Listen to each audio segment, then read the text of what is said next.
Hiya, papaya. How are we all doing? How are you? Hi, possum. Happy Yuri Day.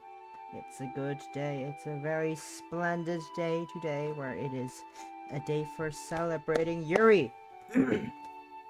I know, I know the schedule said the tweet said we're gonna be starting with without a voice, side story after stories. I think it's called. But you're probably wondering why are we on this talking screen then, and why I'm not changing the category. Well, I would like you, Possum, since you're here, to give me a number between 1 to 3. Just little silly, give me a number 1 to 3, your choice. Don't mind the sounds you may not be hearing. There's nothing happening in the background. 3, okay. A number 3. Alright. Ow. Let's go, lesbians! Let's go! Thank you, Possum, for the lesbian redeem. Oh yeah, let's go, lesbians, let's go. Alright. Let's see. Are you ready for some story time? Because story time's coming. Story time's a-coming. We're starting off with a little short story. We're starting it off with a little short story. Are you excited? Are you excited? We started another short story just like we did on Savik Sunday. Oh lordy, they coming. I need to figure out a voice to do for the narrator.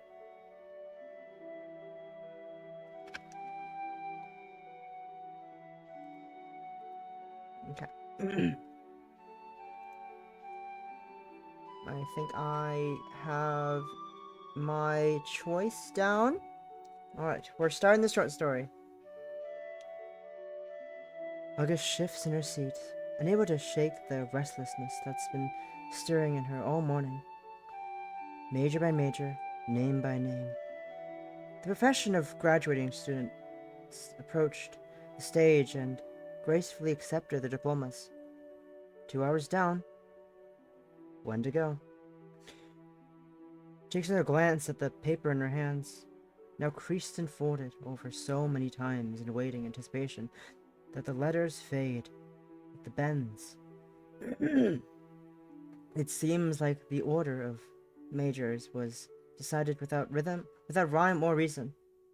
Olive's going to be one of the last groups called, a fact that only worsened her rising anxiety. She hasn't felt this way in years. After her divorce, August was a bundle of nerves, constantly fretting over the bills or that expense. She spent long nights balancing her checkbook and trying to find extra hours in the days to use to work.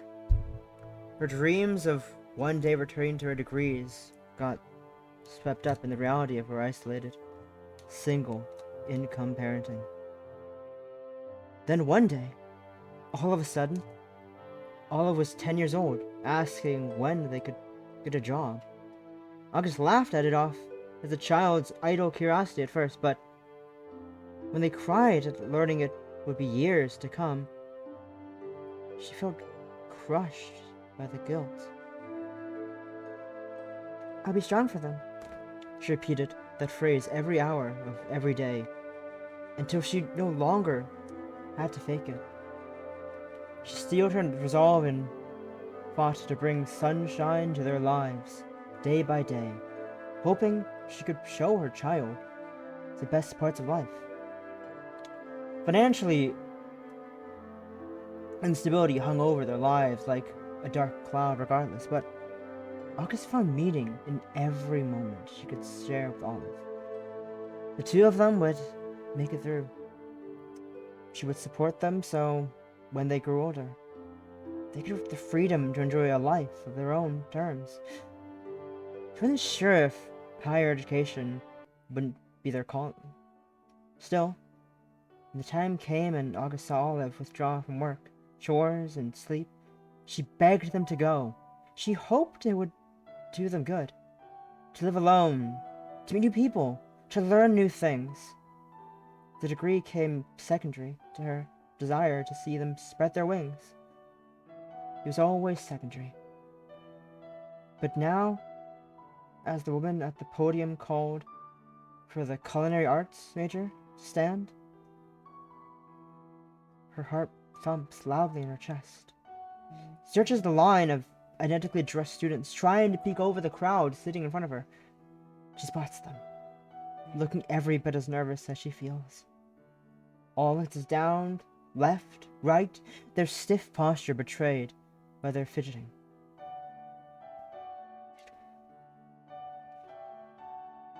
As if they can feel her gaze, Olive's wandering eyes reach hers in the crowd. Olive reflexively relaxes, a broad smile blooming on her face, offering every bit of joy she feels. The line moves on until she hears the name they so lovingly chose together, so long ago. Olive Pan? Her pride and joy, her little Ollie, walks up the steps of the stage. The little child who loved to garden with her on the weekends shakes the professor's hand. The professors, the school ambassadors, and their principal's hand in turn. Olive Penn takes the diploma waiting for them at the end of the line and looks back into the crowd and smiles at their mom, tears welling up in their eyes. They walk off the stage and around the crowd into a section where the alumni await their final round of applause. She watches their every step as it quickens into a small run, where they're met with hugs and congratulations by their new friends. They laugh, shaking their heads in disbelief, clutching tightly to the diploma they've worked tirelessly for the last 2 years. August's heart brims with love. When the final name is called and the graduation class throws their caps, August stands among the masses searching for their families. All around her, families big and small celebrate achievements and with their loved ones. She stands with a flimsy bouquet, slightly wilted from the sun, in her grip, dressed in the best clothes she could find, alone in the crowd. Mom! Mom! She hears them before she sees them. And by the time she does, Olive has already crossed the sea of people and pulled her into a hug.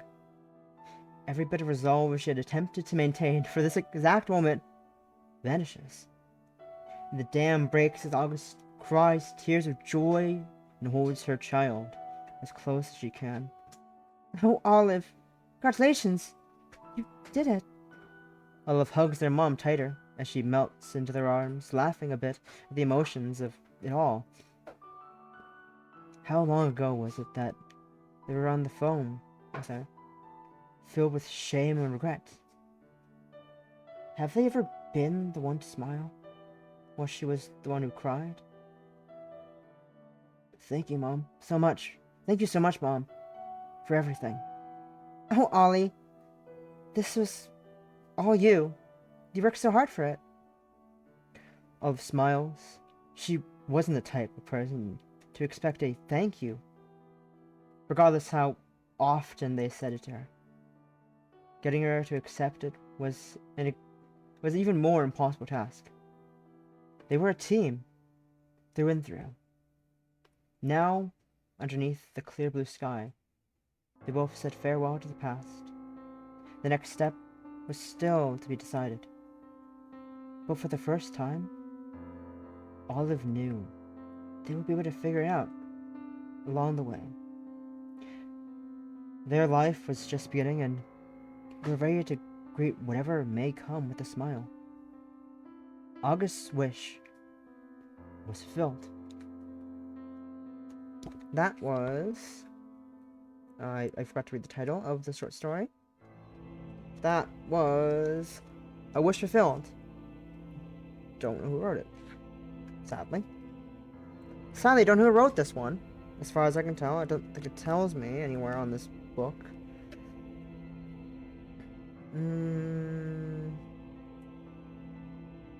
Nope. nowhere here, as far as I can tell. That's fine though. It's a mystery, as if we didn't hear about the short stories in passing on one point, many months ago. But yes, that was in fact one of the short stories in 2.4. I forgot they had short stories in the art book. I only discovered it earlier this morning when I was looking through the art book, trying to see if I could find the fun fact about one of the CGs. Which the fun fact was, Theo was having so much trouble drawing Caprice with her hat in the hug that they just decided to have the hat fly off Caprice's head. That's a fun fact about the hug CG in the mini route. Lol. And yeah, that's a silly little fun fact. Because hats are difficult to draw perspectively, especially in a hug as well. But, with that short story done, let me go switch my category over. Let me switch the category over to the actual game we're here for that I advertised that we were starting with. Without a voice. And hope the game doesn't crash when I switch over to the other screen. Odds are, it might. It might crash. It did in fact crash. Just as I thought.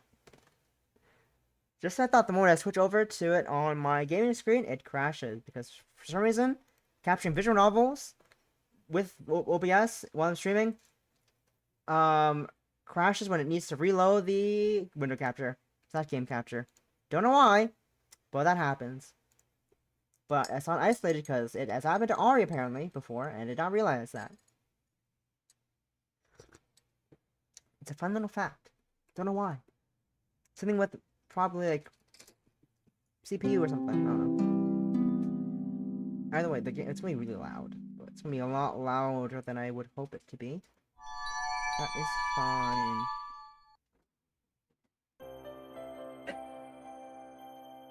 But yes, we are here actually properly this time for the thing I advertised. I'm just making sure I have my just chatting screen music turned back on for when I go back to that at the end of the stream. But yes, it is them. It is Cassidy and Elowen. And I do love how there is literal alternate art for the physical edition that I discovered when I opened the case. I was like, oh, why is the side with the manual have information on the game? Wait a minute. Takes out the paper, flips it over. It is in fact a reversible cover, and I love that. If you're wondering, for those probably who don't have the physical, the alternate art for the cover is in fact, if I can find it, I think I passed it. Not here? Question mark? Or is it? Am I blind? I think I'm blind. Oh, here it is. It is, in fact, this. This is the alternate cover for Without a Voice.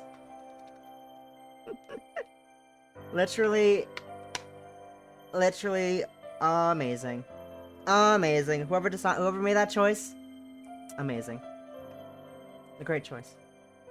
But yes, we are here for... Don't hit exit, don't hit exit, don't hit exit. Don't hit exit like an idiot. We are here. We are gathered today in holy matrimony. We are gathered here today to go to the bonus section of the game to read the after stories, or go over the after stories. Whatever, if there's anything to read, we'll read it. If not, we'll be just going over the after story. But either way, I'm excited. I got myself some hot chocolate for this temperatures drops today. Tomorrow, I don't know how hot is it right now outside. It is allegedly 26 degrees Celsius outside. And I have hot chocolate for Yuri Day. But let's get started with dining as lovers do.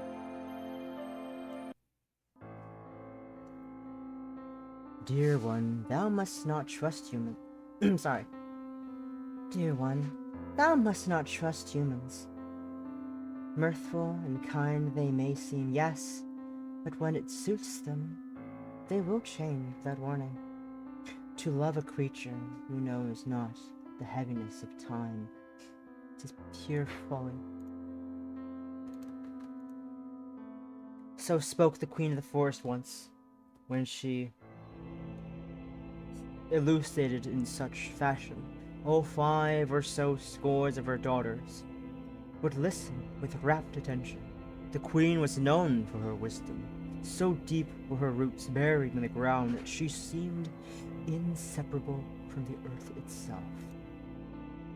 Cruel fates met the few who dared disobey her. These were not of their mother's design, no, but that knowledge would hardly soothe the sting. Yet the Queen would merely watch on impassively.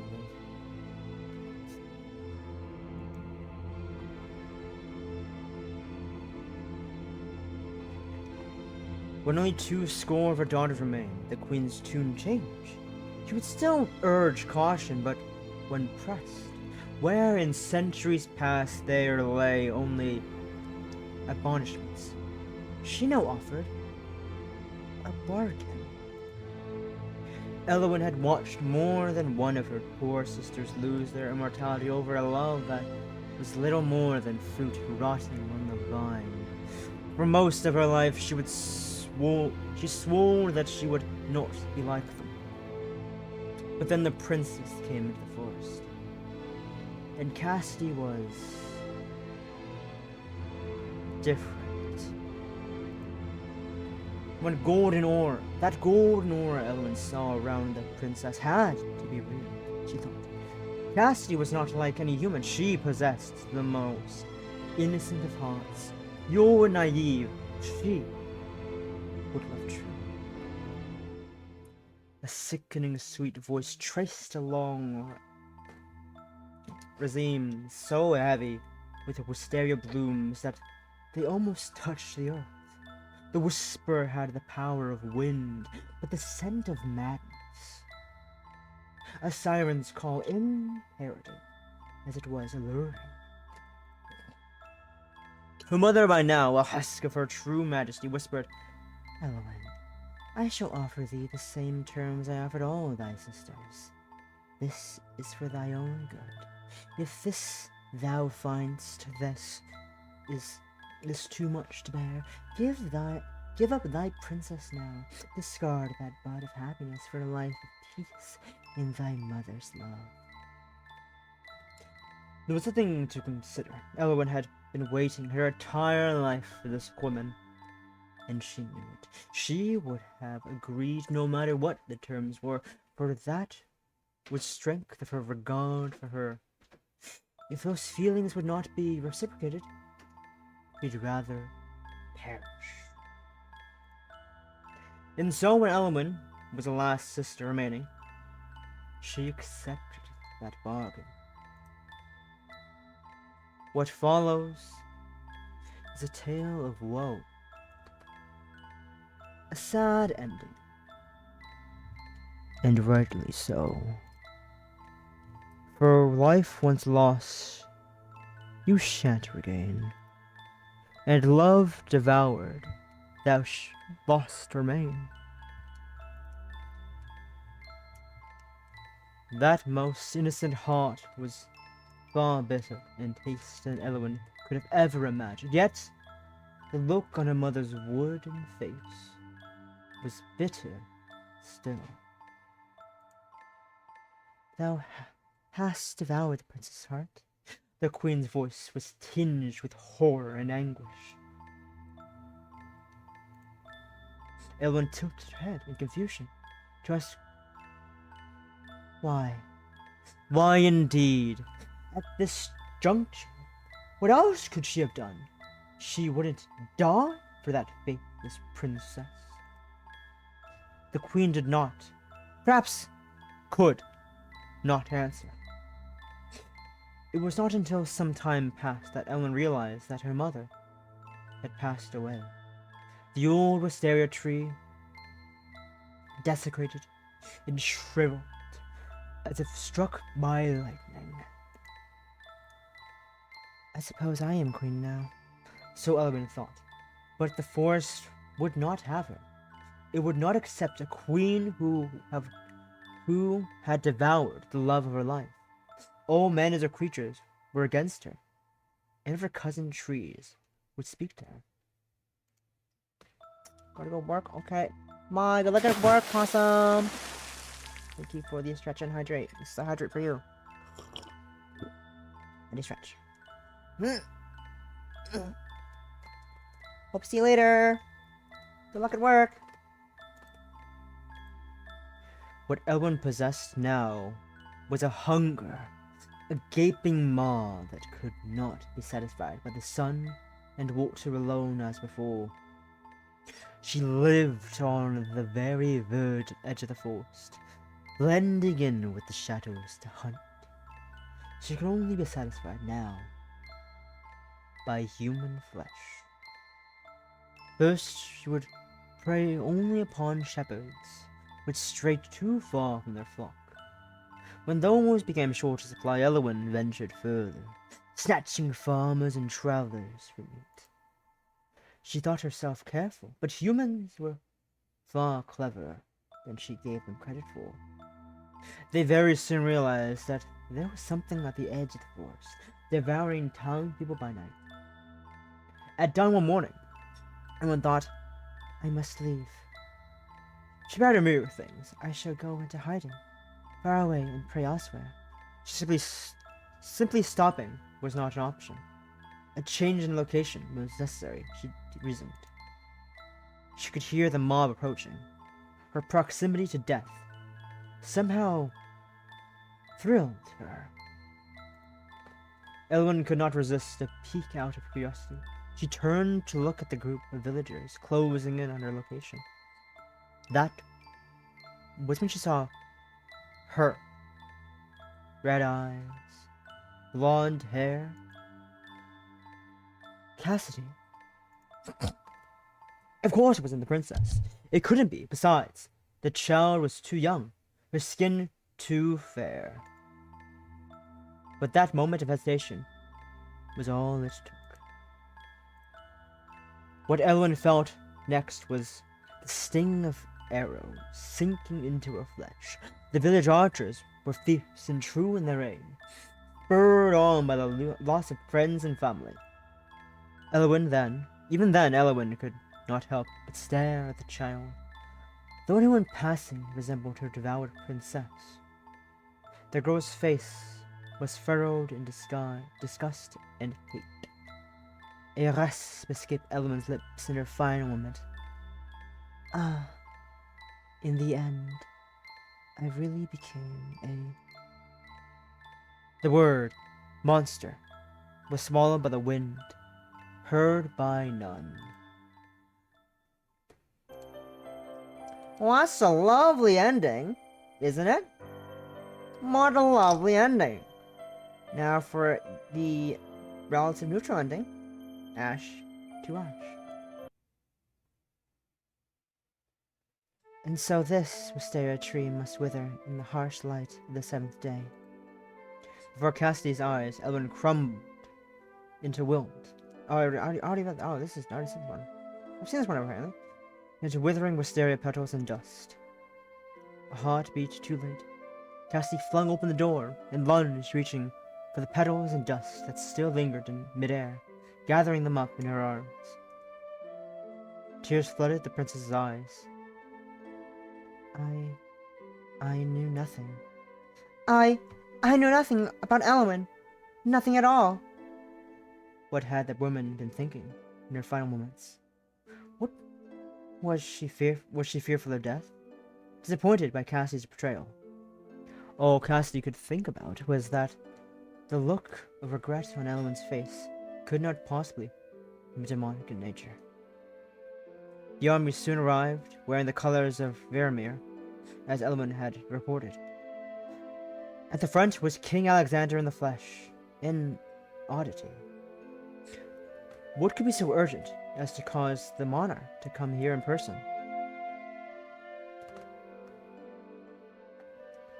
Were you not ordered to speak to no one? That your presence here was to be complete secret?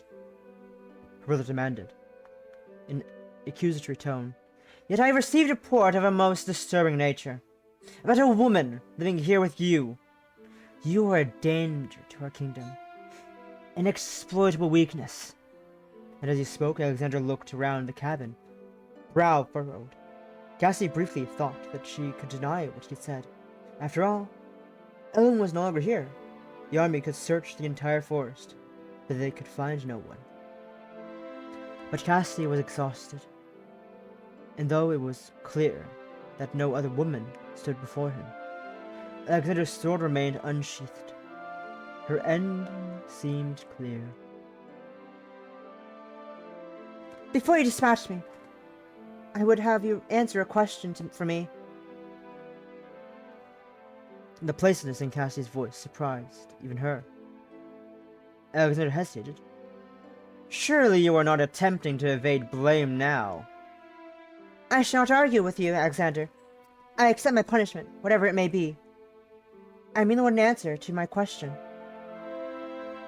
He had never seen his sister so calm, and he expected her to react with wailing and sobbing. Alexander was rather caught off guard. Finally, he relented. Speak.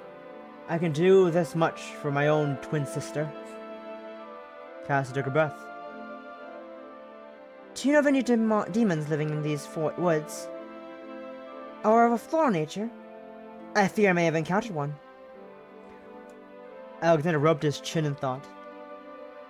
Had I known of demons living here, I never would have sent you. What sort of man do you take me for? So the answer is no. Frankly, the premise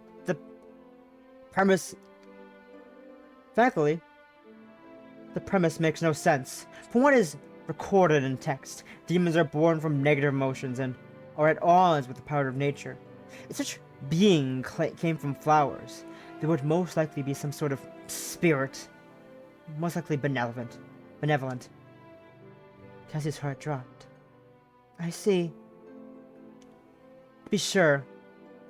To be sure, I am no expert on such matters. It is all hearsay as far as I am concerned. Is this really your final request, sister? Yes, I'm perfectly satisfied. She completely misjudged Elwyn after all. The woman had been no demon nor monster, but a kind spirit who had loved her. And the princess had repaid that love with mockery and the cruelest death. Cassie no longer cared to hear about what her brother would now do to her, the so-called exploitable weakness of Vermeer. She sat down and closed her eyes, ready to accept her fate. If there was an afterlife that accepted both humans and spirits, perhaps she could meet Elwyn again and apologize. Cassie could feel cold steel at her neck. My thanks for finally doing something good for your country, he said. I'm dying for love of a woman, not love for a country. She heard him intake his hiss of air, and then she heard nothing more. That is saddening. But it's time for happy ending! Happy ending time! Hell yeah. Let's get the truly free. The domesticated Yuri. The domesticated lesbians. Let's go! Domesticate the lesbians. On the first step of our journey. On the first step of our journey, you were smiling next to me. When my feet set down on the last step. Surely, there you still will be. The two ladies, tasting adventure and freedom for the first time in either their lives. Rather drunk on it. They had no interest in the surrounding towns initially, but Cassie, well, knew that staying in Vermeer at all would be dangerous to them both. So, they scrounged together what valuable was left in the cottage, sold them off, and then immediately took a ship for their continent, where Cassie would surely not be recognized. They think you dead. Is there truly need for such caution? Elwyn asked in a bemused tone after they boarded the ship.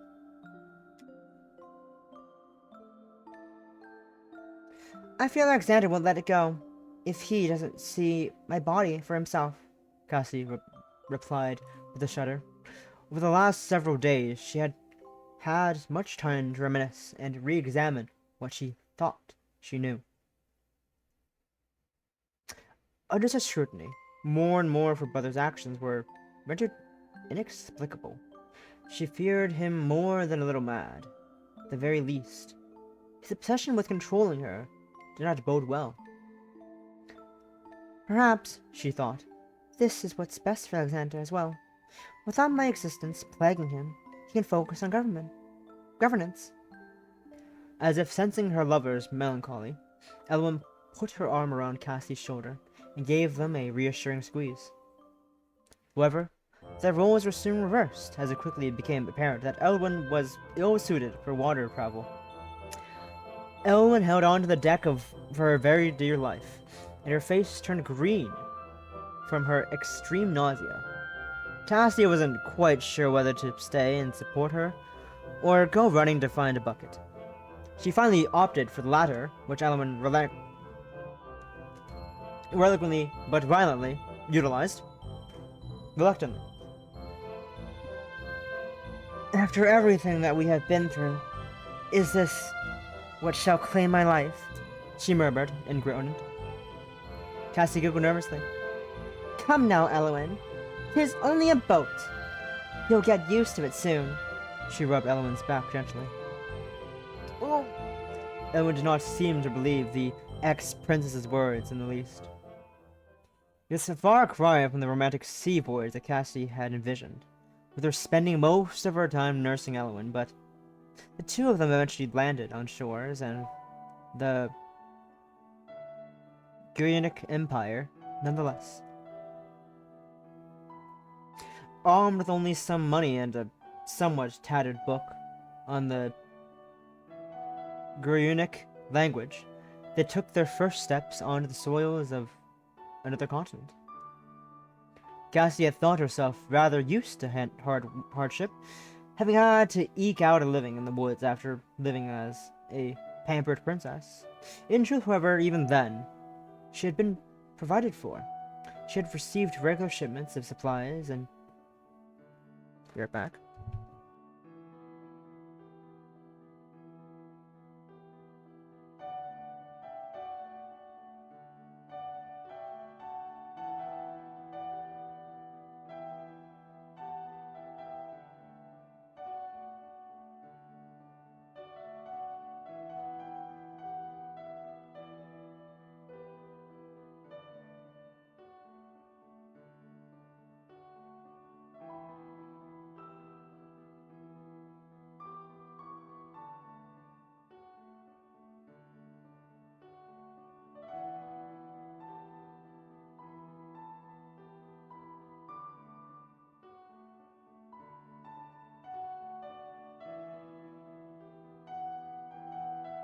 Oop, I got a small package. I think I know what the small package is, but I got a small package that was delivered to the wrong address. Let me open this up real quick. I'm curious as to what it is. I have an idea what it is, but I'm not quite sure. Just from the sound of it, I think I know what it is, but, you know, might as well, while we're here, real quick, open up a package. Lol.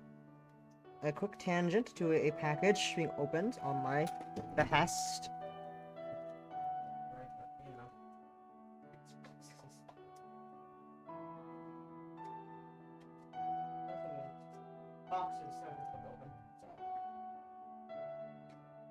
There we go. That's exactly what I thought it was. Cool. Hell yeah. That's literally exactly what I thought it was, but that's such a relatively big box, such a tiny item. And we got a little business card for the shop that I got it from. Heck yeah, okay. I'm gonna do with that later. But anyways, we're back to reading. She had received regular shipments of supplies and only had to do some cooking and cleaning.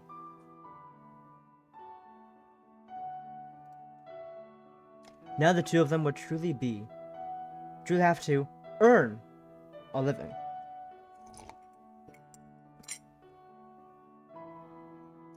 As lovely as it would be to spend all our time sightseeing, we have embarrassing little money.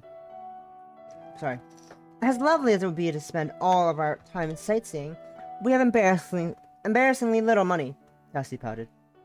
She had to explain to Elwyn the concept of money, teaching the former tree spirit that it was used to procure goods and services.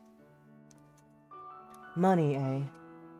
Perhaps I can be of some use there, Elwyn murmured. It turned out that, despite becoming mostly human, she retained a little bit of her magic power. Elwyn was able to help induce flowers to bloom and generally keep plants in good health. The two of them decided to stay in the Grunic Empire for a while, to put down roots, so to speak. They worked hard at learning the language and finding ways to make money to live on. To that end, Cassie began working at an inn, and she was especially depended upon as the interpreter when travelers came through from her old continent. Elwyn, on the other hand, took up work as a street florist and apothecary. Apothecary is selling both intricately designed bouquets and medical herbs. Ooh, sorry, I'm admiring this thing I just got.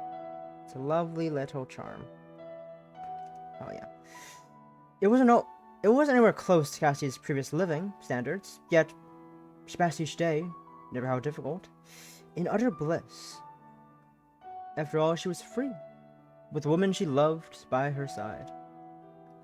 And so the months passed. Elwyn's business ended up doing so well that Cassie was able to leave her job at the inn to work as her lover's assistant. Oh, it's snowing! Cassie exclaimed. Elwyn watched her, completely smitten by her princess's cuteness, but covering her with an umbrella nonetheless. I love them. They're so cute. Oh my god. Addie R! Adorable! Be careful, lest you catch a cold. Elwyn's voice was affectionate, even as she scolded her young lover. Cassie knew well that the region of Vermeer that they had lived in before was a temperate area. While winters were still cold, it was rare for there to be more than a little bit of frost. This should have been a rare sight for Elwyn as well. You're not excited at the sight of it? I believe you're happy enough for us both, dear one, Elwyn replied with a soft chuckle. The weather excites me not. Hi, Akakimi. Welcome to Yuri Day stream, where I'm going to be playing an assortment of different short Yuri visual novel things. We start off with a little short story from Twofold, and now we're reading the after stories from Without a Voice, and the next up is another different short visual novel that I have not played before, so that's exciting. Check in my phone, see if there's anything important happening. I don't think there's anything important happening, but I would like to drop down the menu to see if there's anything. That is a retweet, that is a like, that is a retweet and a like. And we're good, sorry. Weather excites me not.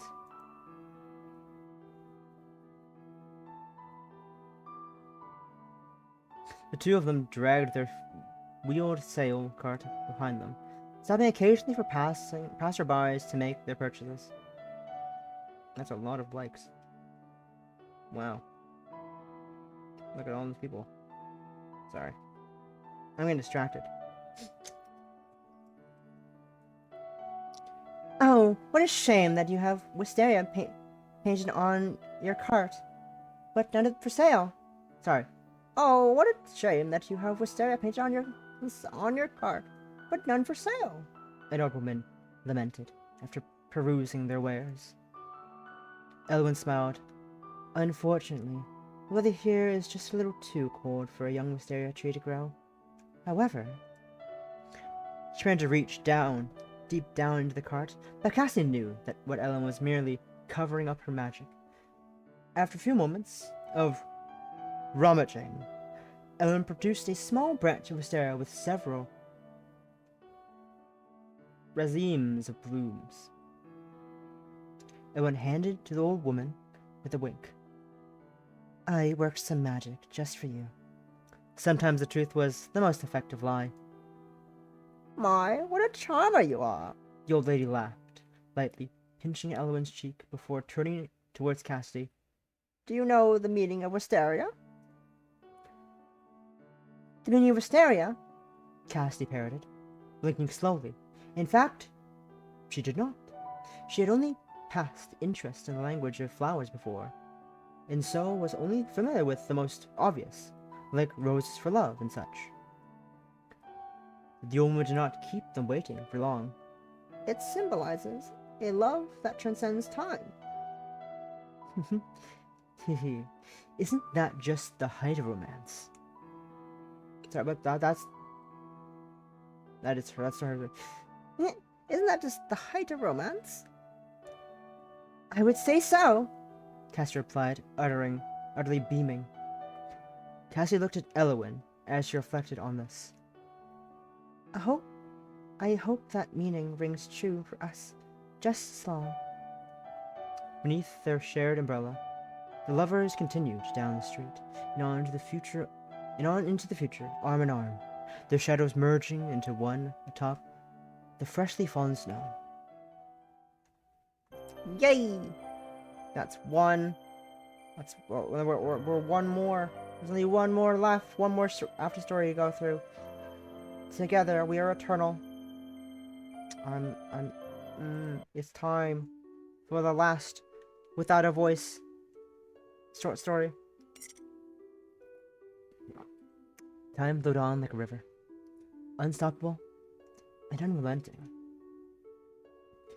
Yet for the two demons, time served to only soften their edges, like a stone in the same river. The two spent centuries by one another's side, learning and testing the limits of their powers. In time, they would be able to leave the forest of Varamir entirely.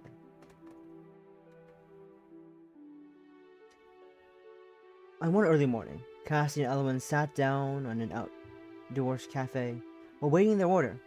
Cassie watched people passing by. Elwyn, as always, watched Cassidy. Oh my god, they're adorable. Oh my god, they're adorable. Oh my god, they're adorable. I love them. Oh my god. So cute. Oh my god, little sun hat. Their ponytail. Oh, I love them so much. They're babies. They're babies. What are you thinking, dear one? Elwood asked, a smile gracing her lips. Cassidy yawned. Oh, nothing in particular. Just wondering what the hurry is. All of these people are rushing off to somewhere or another. I suppose it's because they're all going to die soon. Well, that's rather bleak. Eleanor raised an eyebrow. But just then, their drinks arrived. Eleanor took a long sip, savoring the lightly bitter taste of the espresso in her mouth. She, for one, always marveled at human ingenuity. It was a long while before Cassie picked up the thread of their conversation once more, giggling as she recalled her words. I didn't mean to sound bleak. I guess I just pity them. After all, you and I have all the time in the world to go wherever we wish. So long as there's a forest nearby, of course, Elwyn retorted with a smile. Despite all the power they now possessed, the two of them still had to periodically recharge their energy in a forest, lest they regain all their demonic features.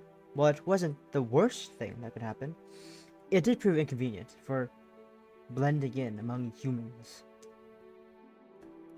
Well, I have little interest in traversing any deserts anywhere. It's of no loss to me, my love. Cassidy shrugged. The two women chatted about this and that, and as they drank their coffee, even after so many hundreds of years, the two had much to share with one another. It seemed their conversations would never dry out. During a short lull in their discussion, Evelyn took a moment to scroll through the local news on her phone. They had only been in the city for a few days, but it seemed familiar somehow. Oh, no wonder. Hmm? What is it, Elowen? This city we're in. It used to be the capital of Vermeer, some 400 years ago. The museum is doing a special exhibit about it. Cassie's perfect brow furrowed. Vermeer, she considered the word for a few moments before realization dawned. Ah!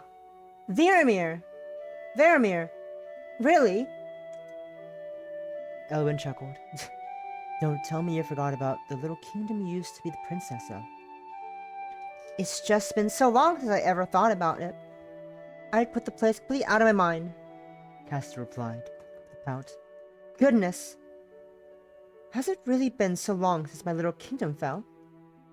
She and Elwyn had let Alexander return alive all those years ago, but she'd heard later that the experience left him a broken man.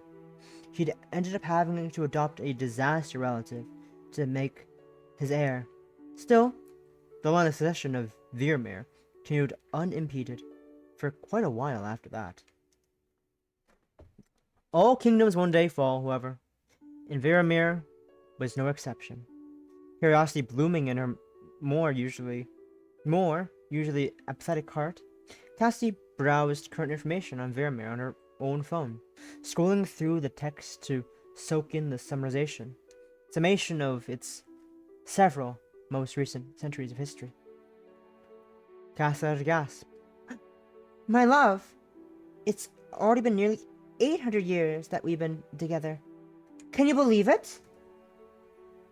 You're lucky that I am not one to harp on anniversaries, Princess, Ellen returned with a wink. Cassie rolled her eyes in response. Less than 1,000 years go by, yet there are only so few true forests left in the world. We'd best stay here for a while. It won't bother you to be here? Come on, I'm hardly petty enough to be made uncomfortable by something that happened more than half a millennia ago. Cassie shook her head in exasperation. Yes, I can be petty enough for us both. This Cassie knew to be true. Elwyn could hold a grudge for decades. Still, Elwyn smiled. I'm glad that we can stay put for a little bit. I truly abhor airplanes. She wasn't much for ships either. Truth be told, automobiles were pretty much the only form of transportation that wouldn't make Elwyn sick to her stomach. Cassie continued her people watching for a little while before murmuring. Humans certainly are resilient. The old capital burned to the ground while Vermeer was lost. But look at what we've built from those ashes since then. Elwyn took another sip of her coffee before gently saying, People are born and then die. Cities rise and fall. The only constant is the love I have for you, my sweet, cynical princess. Ha! That may be, but I believe your gift for cheap flattery is just as constant, Elwyn. Despite saying this, Cassie leaned in and pecked a kiss on Elwyn's lips. Soon enough, the food arrived, the waiter apologizing profusely for the long wait, and they dug in with relish. Just another day, ordinary as the hundreds of thousands that came before, filled, as always, with love and light. You said your love was a flame, warm and dazzling, burning bright. For my own love, the moon I claim, which watches over you day and night. Woo! And that is the end of that segment of the Yuri Day. So we're going to quickly close this game. It's a lovely game. Also, there's a lovely art book that you can... that I have not fully gone through properly, but there's a lovely art book with a bunch of cool stuff. A bunch of spoilers as well, but it's amazing. Addy and everyone working did an amazing job on this game. I also the fun fact of L cubed used to be L squared until a third person with an L name joined the team, which is very adorable. We have the lovely little charmed. I'm sad I didn't get the rainbow one. There was two forms. There was a gold one and a rainbow one. I didn't get the rainbow one in my physical edition bundle, sadly, but I'm okay with that. I'm okay with not getting the rainbow Mysterio got a gold one. That's fine. Anyways, let's go move on to the next game. I will quickly close out this one and then grab the second game from my computer. But that was a lovely little story. I enjoyed it. Lovely multiple stories. Very good, very good. Let's move on to the next part of the stream, which I need to find. Which game was it? Not this one. This one's later, so it's this one. With a long title. A long and lovely title. This one is, I believe it's made by Tsundere Studios? Let me check my tweet real quick. It is made by, yeah, Studio Tsundere. It is, did I open the game? I think I opened the game. I didn't open the game. It is, and this is a mouthful. The game is I want to pursue the mean side character. Let me just quickly type that in. That's a long ass title, but it is I want to pursue the mean side character. That is, I opened it twice. I did in fact open the game twice. Whoopsies.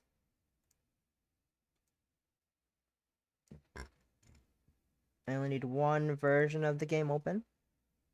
I do not need two. Also, I really forgot to turn down the quality of the stream I have in the background. Just doing a bunch of things in the background for myself real quick. Just turn the music down for myself. You can't hear the music just yet, but I'll do that in a minute. Because I can't see the game. But I am about to fix that. Give me a quick second. Where is the... There it is. There's the game music. The lovely, silly little, ditty playing in the background. This is a 16 by 9, I believe.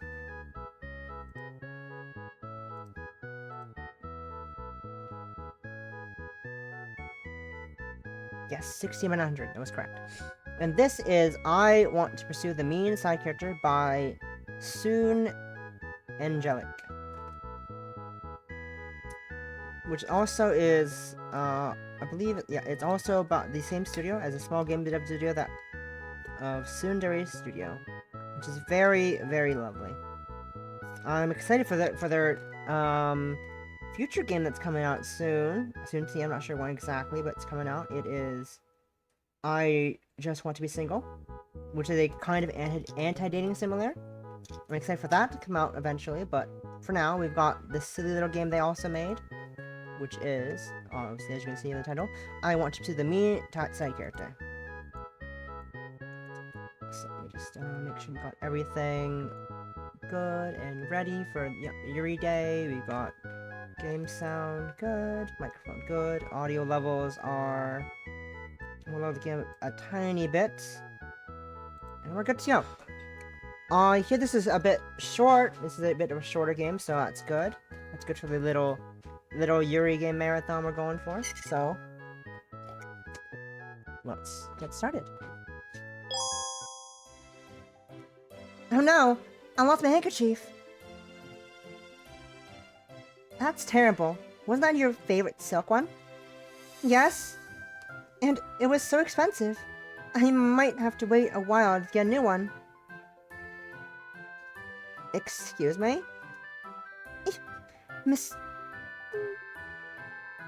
Clement.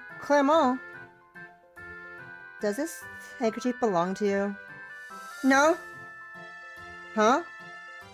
I heard you explicitly say... You can keep it, please. Have it. I don't want it anymore. Look, this handkerchief is yours, so just take it. Oh no, we upset her. Please don't bully us. We're sorry, we'll never bother you again. Let's go. I watched the two fleeing figures. I can't believe we ran into Miss Clement. She's so mean looking as they say. So mean looking as they say. At least we didn't do anything like talk to His Highness. I heard she saw one girl. Well, the way the text is goes on screen. I was like, what the fuck is that? What the fuck is an Earl? Though I heard she saw one girl who had accidentally touched His Highness' shoulder, and she had to quit school because her family was forced to move out of the country. How cruel! Of course. What else should I expect? I mean, I didn't really expect to thank you or anything, but I also didn't enjoy how they reacted when I tried to hand back their item. But what else could I have done? What else could I do? As I could remember, people seemed to think whenever I approached them, that I planned to harm them or something. I wasn't sure if it was because I was taller than the average woman, or because my eyes looked mean and sharp.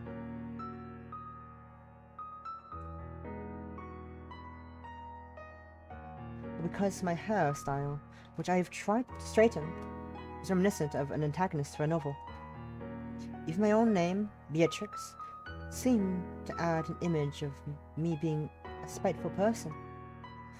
I don't know what my parents were thinking when they named me that.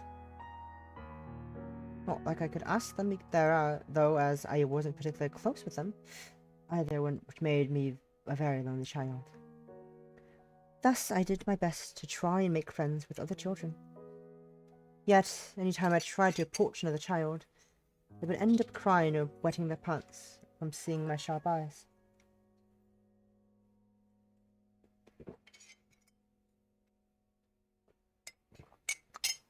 Thus, I was never able to make friends since I was a child, even though I truly tried, resulting in my somewhat awkward personality.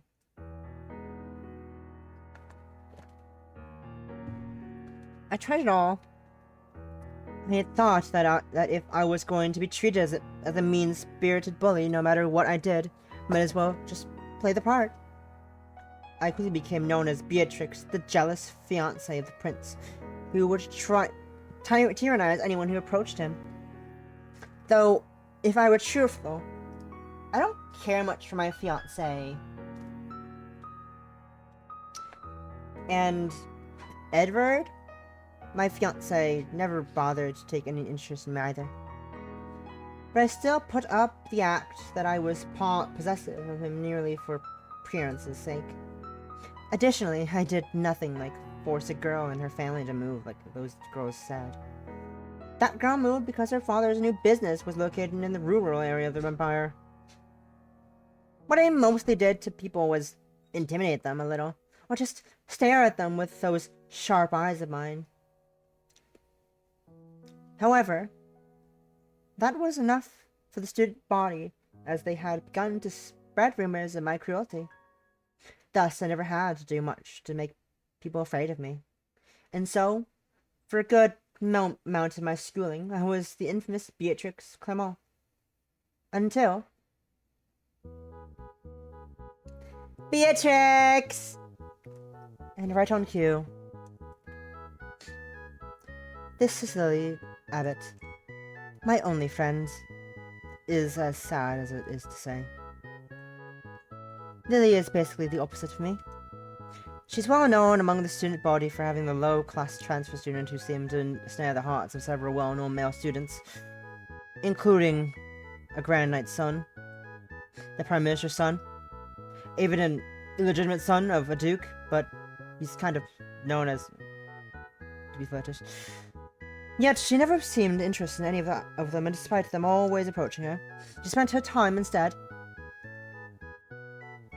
Beatrix, there you are! I was looking for you I was looking for you so we could have lunch together. With me.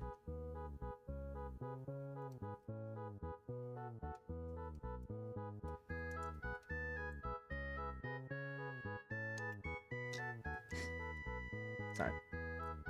With me. The heinous Beatrix Clermont. You didn't have to seek me out. I'm sure I would have gone back to the cafeteria at some point. There we go again. Unable to speak my feelings instead of saying sorry or even a thank you. I just speak harsh words only. One of the results from my lack of social communication. True, but I wanted to see you as soon as possible.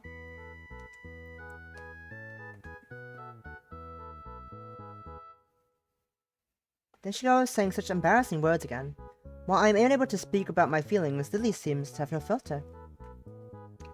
Besides, the lunch is just some weird European food again, so it's not like I'm that excited to eat it.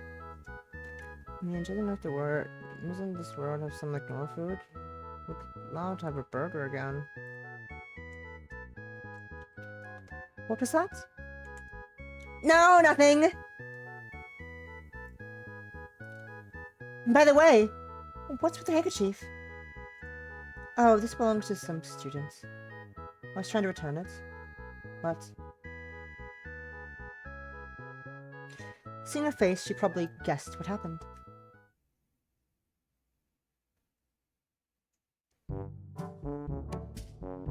Mommy has a curse on them? Lily! The monkeys. The copyright-free monkeys dancing song.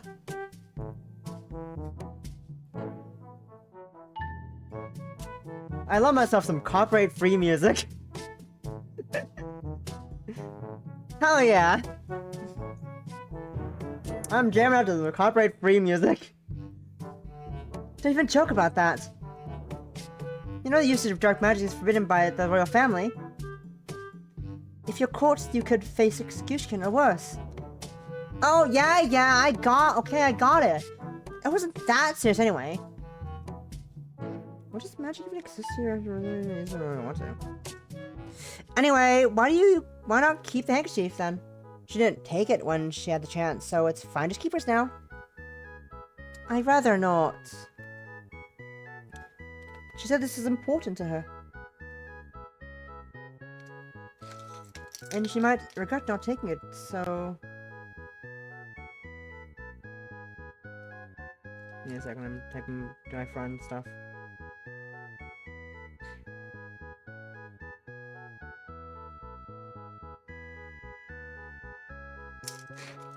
There you go.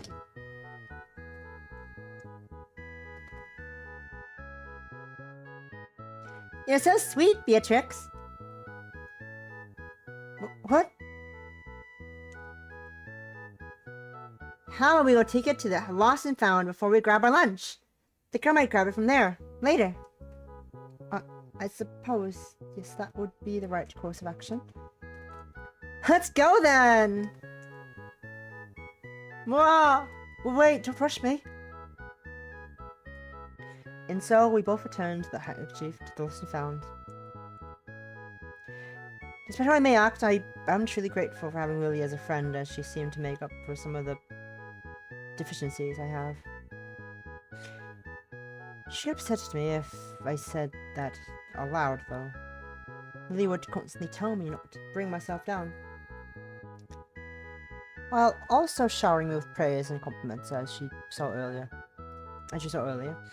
I do not know how she can always find a kind thing to say about me, as I never saw these traits in me myself before. Yet still, rather than seeing me as detestable as the other students do, she is the only one who doesn't see me that way. Rather, she seems to see me as lovable. I'm not sure how someone such as me, was lucky enough to have a friend like her, but ever since we did become friends, she has stuck to my side and seemed to be the only person who could tolerate me. Yes, They're just friends. They're besties. They're friends. Besties. Buddies. Just not history hates lovers, though. They're besties.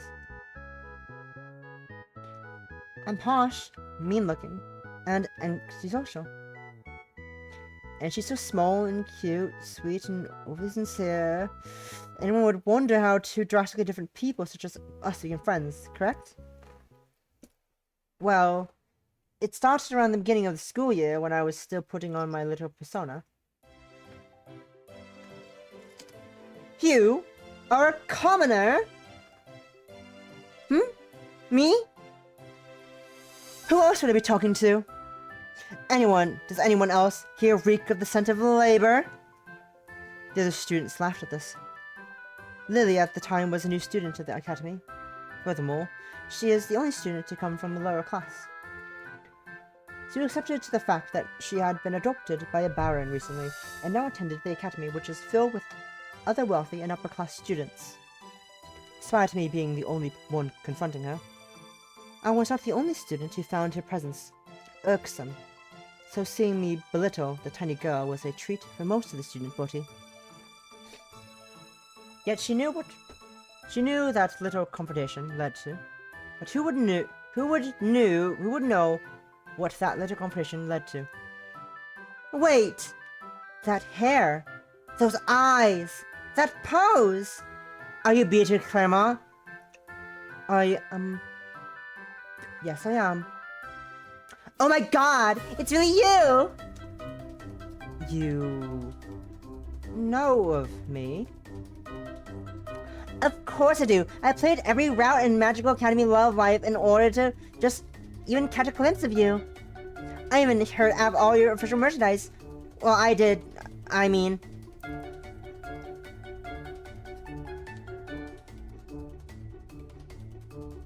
So that stupid truck hit me. Magical Academy? Merchandise? Truck? But wow, you're even more beautiful in person. Beautiful? Yeah. Even more than your sprite. Oh, but I forgot to introduce myself. I'm Lily Abbott. It's nice to meet you. Oh, nice to meet you too. Wait, that's not why I approached you. Why did you approach me then? I saw you and the prince walk together to class.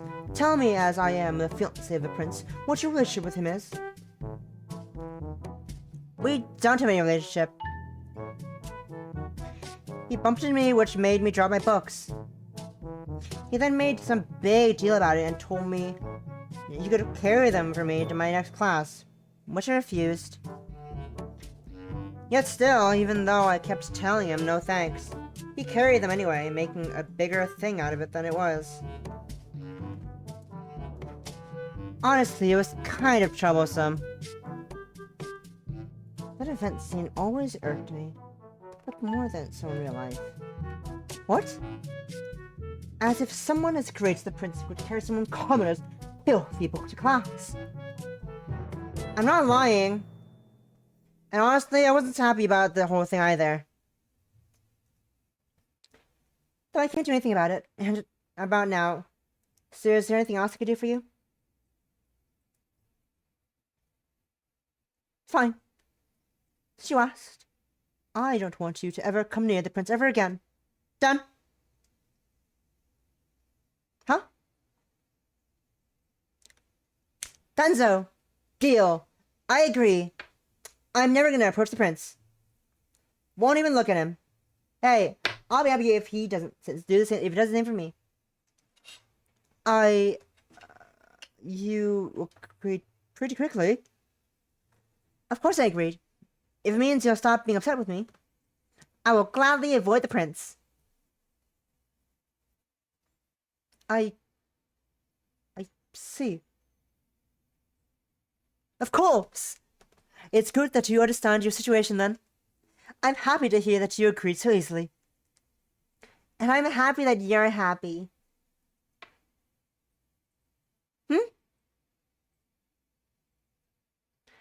I think you look so much more lovely when you are happy, Miss Beatrix. You think I'm lovely?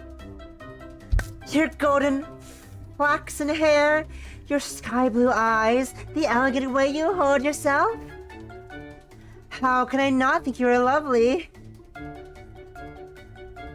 Rather than being approached by the prince, I'm much happier being approached by you. Elegant. So how about this? In exchange for never seeing the prince again, I get to see you more often. So if you could, may I please get to know you better by starting off as friends? I'd be eternally grateful if someone as beautiful as you... Okay, fine. Just please shut up.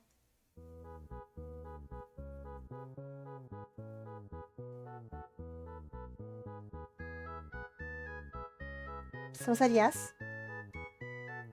It's a yes.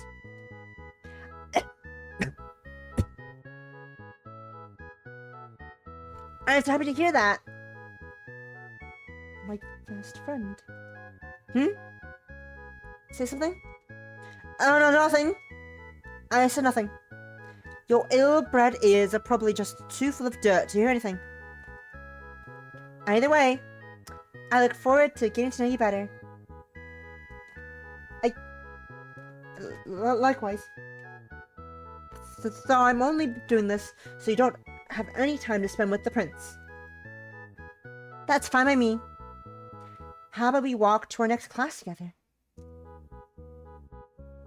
If you'd like. Of course! Any chance to spend with you would make me happy.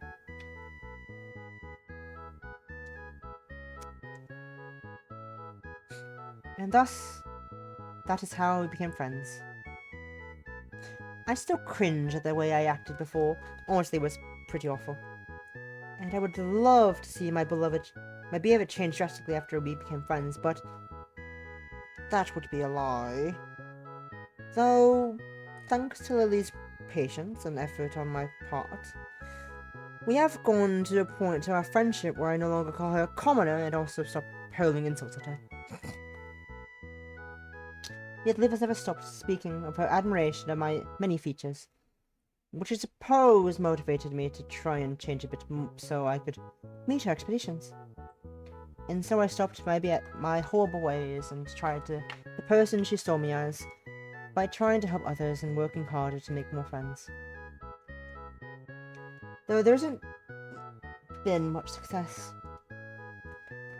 But at least Lily has always been there to comfort me when things ever went my way. And so, here we are. The school lunch is delicious, isn't it, Beatrix? Yes. It is quite good, I suppose. Even the bread is soft and fluffy. Yes, I do agree. We should feed each other. I think so. Wait! Why would we ever do such a thing? Especially in public. No! I tried. Really? Just then I see that Lily dug into her bag and to take out a textbook. Is that the textbook for our arcane class? Are you going to study? Ah! Yeah. They didn't really teach magic where I was from. No, because I this. So I had to study and catch up on the rest of it, like the rest of you guys. But studying magic in this world is way more different than the video games. All I had to do was mash some buttons, but here I actually have to do reading and stuff. Ugh. Video game? Ah! Never mind, don't worry about it. Let me see.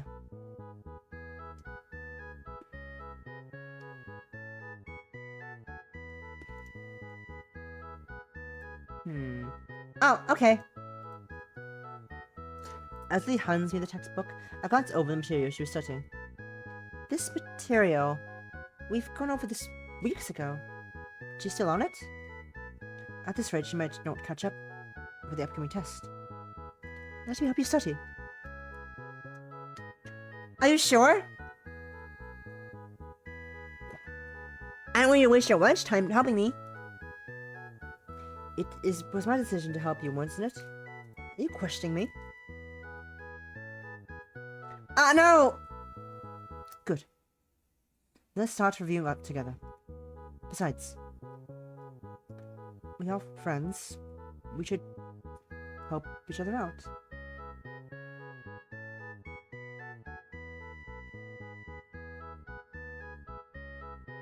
I think 5 years were added to my life. What did you say? Nothing whatsoever. Right. Well, let's go over these spells right here you'll need for next week's test.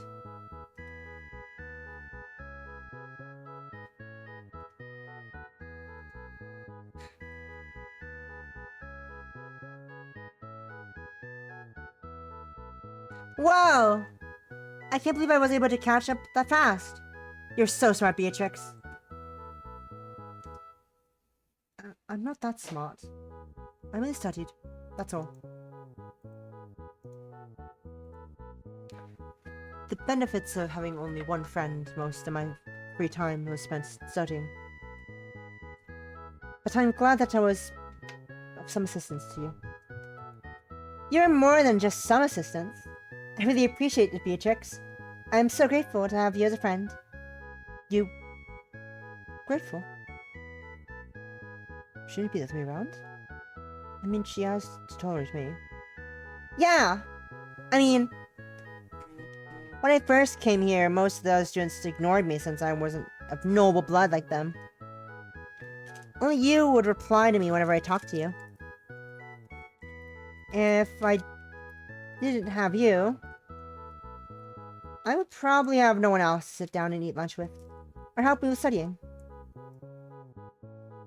That's why I'm so appreciative of the fact that we are friends. That's pretty gay. That's pretty fucking gay. That's fucking gay. That's pretty fucking gay. I want to cry. It was as if she read my heart and spoke it aloud. Yet it wasn't my heart that she was reading aloud, but hers. I never knew someone could feel such joy at finding out that the feelings that they had been too scared to share were actually reciprocated.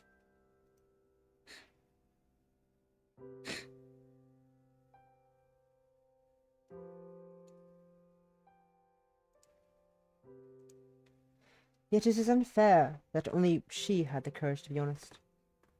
I want that courage. I want to tell her how I truly feel.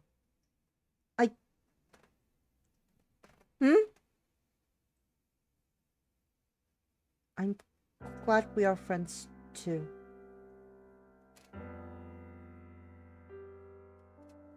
Lily has stopped responding. Lily.exe has stopped responding. Yuri.exe has stopped responding.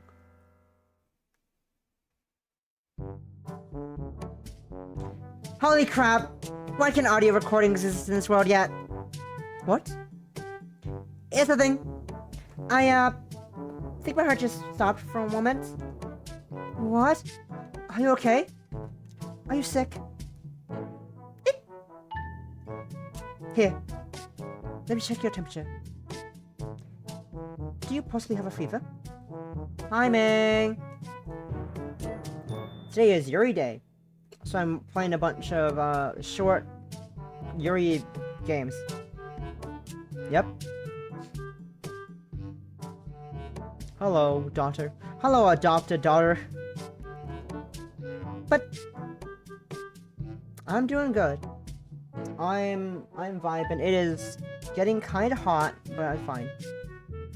I'm fine. It's 25 degrees Celsius right now, but I'm fine. I'm inside. I have hydration. I had hot chocolate.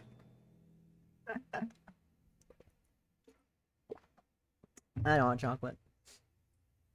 Lol. Beatrix's soft hand is touching my face. Can I have you now? Don't die. Please, Lily.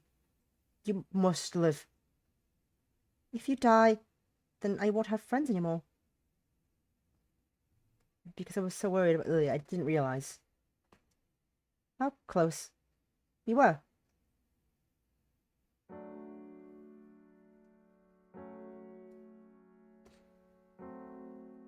Why do these characters look familiar?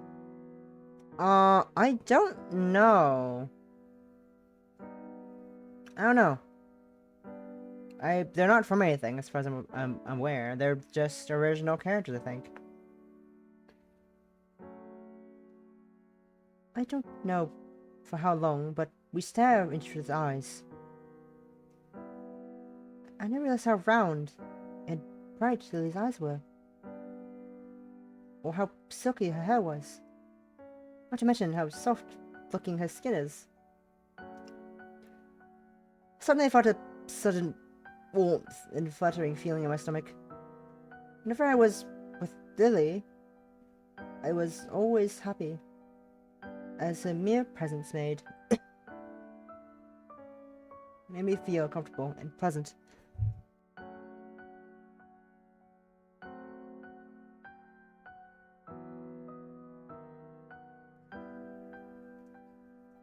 Yet the feelings I'm feeling now, as I stare into her eyes, is new, and something I never felt before. What is this feeling? What are you doing up? What's going on here? Broken from my trance, I look over to see the source of the voice. And see my fiancé, the Prince Edvard. Your Highness! Oh no. Edvard might think I was having an affair or something with a girl. He might get upset at Lily and punish her. I had to clear this air so he doesn't get upset, and more importantly, protect Lily. I asked, "What's going on here?" Your Highness, it is not what you think. It's my fault, Lily. Your fault? Of course. I should have expected nothing less. What? I could see what you were doing. I'm not blind. Your Highness, I'm so sorry. But please don't punish Lily. Punish her? Why would I punish a student you were tormenting? Huh? You were in the poor transfer student, weren't you? No, I wasn't. We were... Lady Claremont, I have tolerated your unruly behavior for a while now. I will not stand for you to harm the new transfer student who obviously cannot defend themselves. This is unbearable, unbecoming, even for you. It wasn't as if I wasn't used to people thinking of me in such a way, and I didn't expect any less from my fiancé, who never once tried to get to know me. Our engagement was decided on by our parents, so there was no love between us. So I'm not surprised at his perception upon me aligning with the rest of the student body, even though I have been trying so hard to change it. And at one point I did hope that maybe at least the man I could spend the rest of my life with, someone who could truly understand me, see me. But all hopes had dashed when I realized that Edward only interest was in the prosperity of the kingdom, and he couldn't care any less about me. Maybe that's why I acted out before, upset that there was no one in the world who I could rely on, I could be myself with, who would see the real me.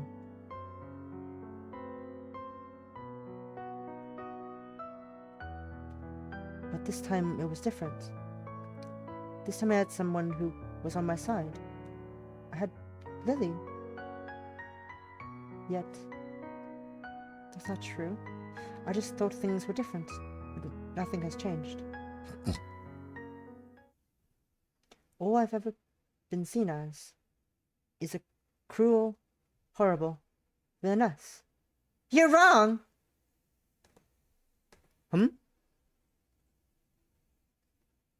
She wasn't bullying me. She helped me earlier with my studies, actually. Miss Lily, you don't have to make up lies for... I'm not! And I would appreciate if you would stop talking shit about her. Shit? Also, who are you to talk about unbecoming? Your route is usually just of you looking down on others just because you're a prince. Not to mention, you're pushy, bossy, never listen to others, and just plain rude. I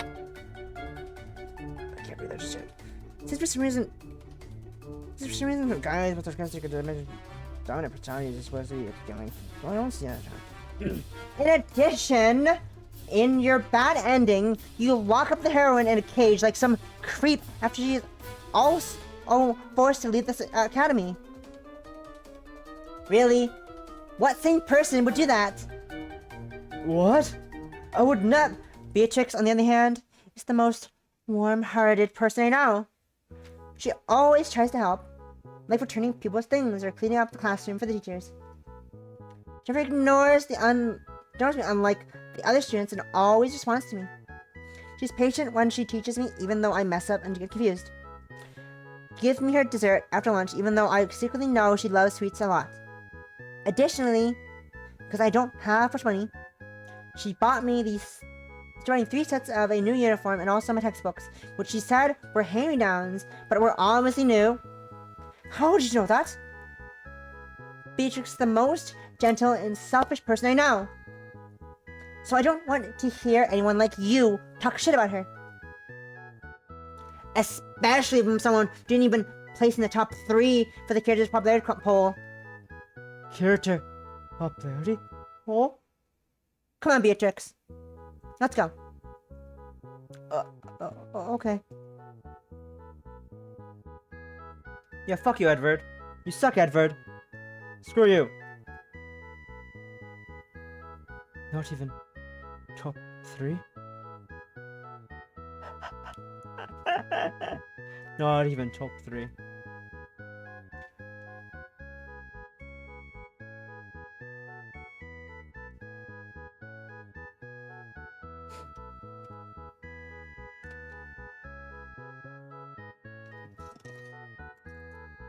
I'm being gay, Tomo.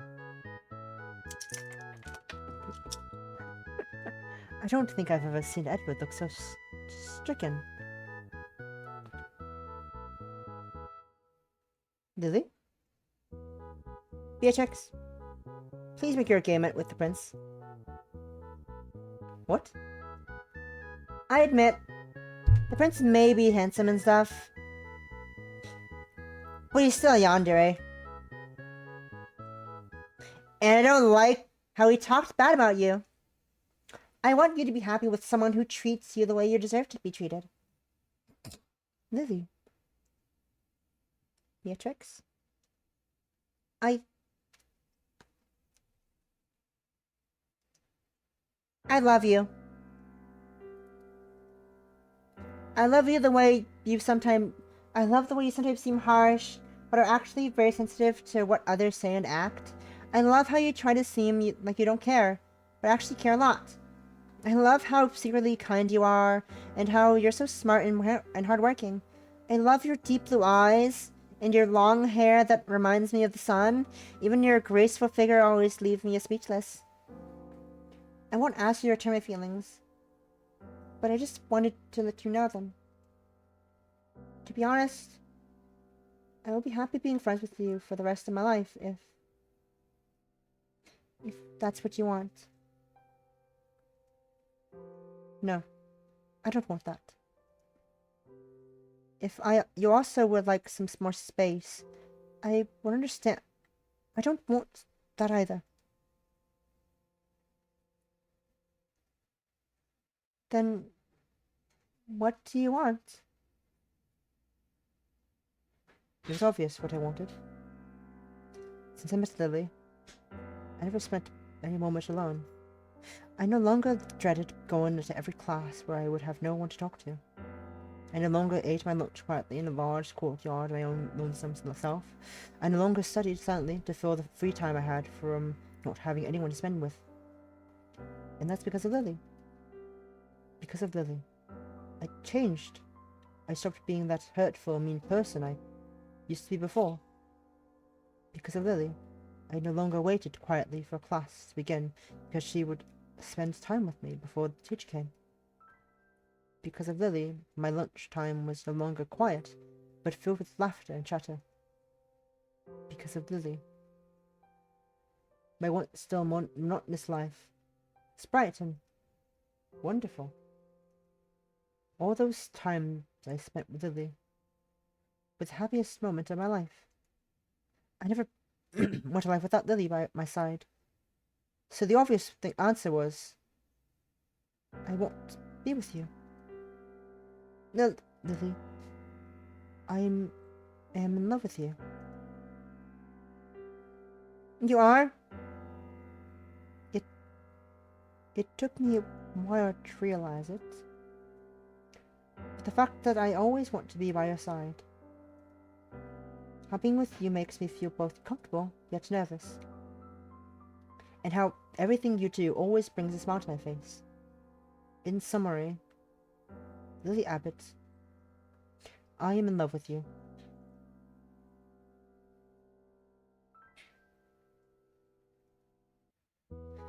Woohoo! Yeah!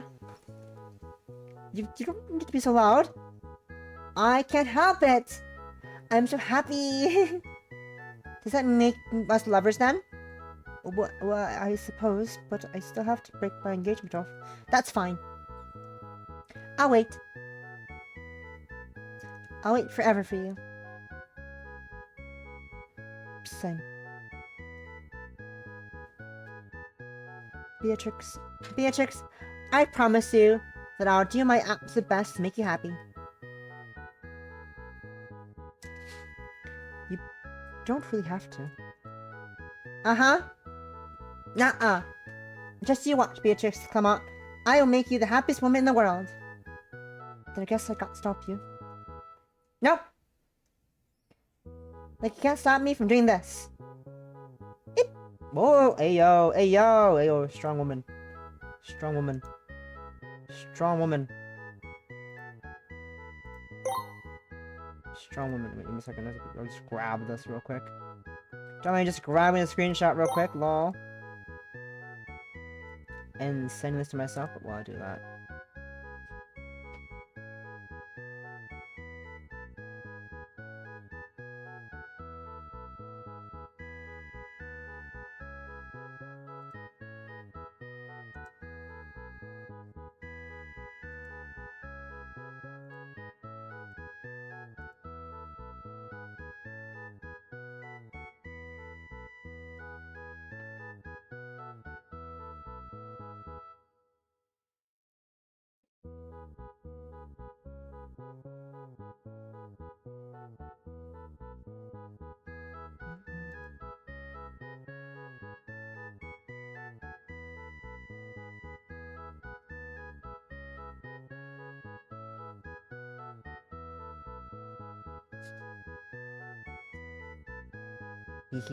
I always wanted to carry you like this. Put me in this instant. How are you even able to do this? How are you even doing this? I'm taller than you. It's heavier. I just cast that strength spell you taught me earlier. Ah. I forgot I taught you that earlier. Besides, you're telling me you don't enjoy this a little bit, Beatrix? I mean, you read those cheesy romance novels all the time, and I know they do this in them. You knew about that? Now that I recall, you knew a lot of embarrassing things about me earlier as well. So maybe I shouldn't be surprised.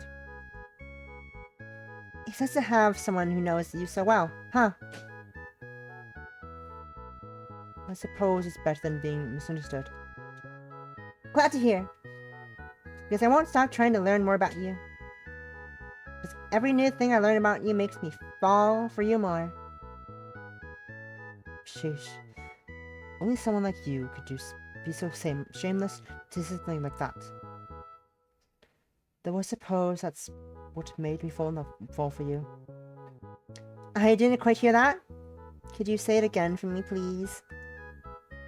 Yep. Fine. I'll say it once more to make sure you to listen this time. If this was a novel, such a happy ending would never be possible for someone like me. But I guess that's why I suppose I should be glad this isn't a novel. This is all real. Just the pure joy I am feeling. I love you, Lily. I love you too, Beatrix. Thank you. Thank you to whoever allowed Lily to enter my life. I know that from now on, the both of us make each other very happy. So thank you for listening to my prayers and bringing me Lily.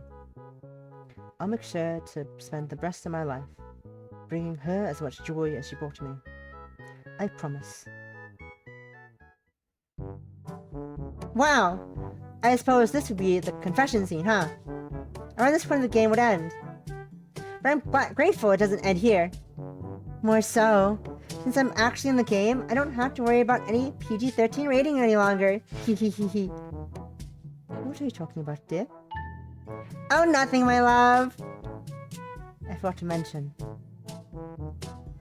Lily sometimes mentions weird things in places I never heard, such as Japan or Otome Games, among other things. I'm not sure where she learned such words or what those things are. But maybe I'll ask her in the future and find out. The end. Yay! What a lovely little game. What a lovely little cute game. I love that. That was so cute. We've got the Soon Angelic, the creator. Twitter.com/Soon Angelic does not exist because I'm assuming that the Twitter account is now Sundar Studio. Lol.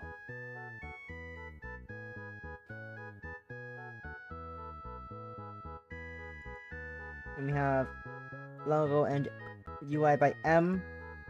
And backed by Odyssey X. Sound effect by Odyssey S. Oh, we got fluffing a monkey, fluffing a duck, run amok, license info.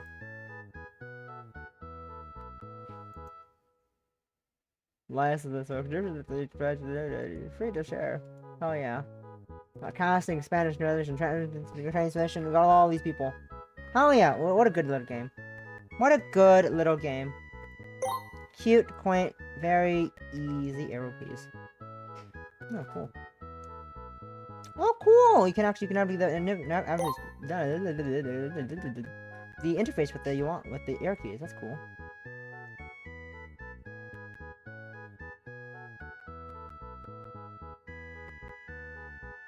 Cool. Anyways, that is the end of that game.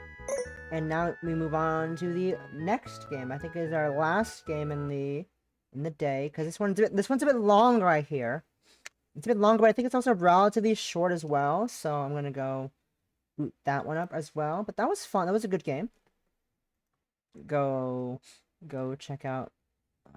As a grab. Go check out Studio Sindri, who made that game. It's a good game. They're making, like I said earlier before I started playing it, they're making another game. I Just Want to Be Single, which is also a Yuri game, but that one's not out yet. I would have maybe, there's a demo for that one out, but also I don't want to spoil myself. Plus I have this one. I have this one planned, and this was a Yuki's 4P, which is the full title when it pops up is fucking huge for Yuki's 4P, but it is pretty exciting. Pretty interesting. I'm opening the game up right now. The synopsis of the on the itch page is help Yuki get a girlfriend, or maybe 3 question mark. That is the synopsis of the title. Let me just grab. I'm gonna quickly put that game on screen. Sticks there. There we go. And then I grab the game sound. Okay, and I'm gonna quickly go be right back to dehydrate, and we'll be back. We'll start the fourth game, Yuki's 4P, which I'll read the full title in a second.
And I'm back. All right. It's time to start the final game on our short little Yuri Day marathon,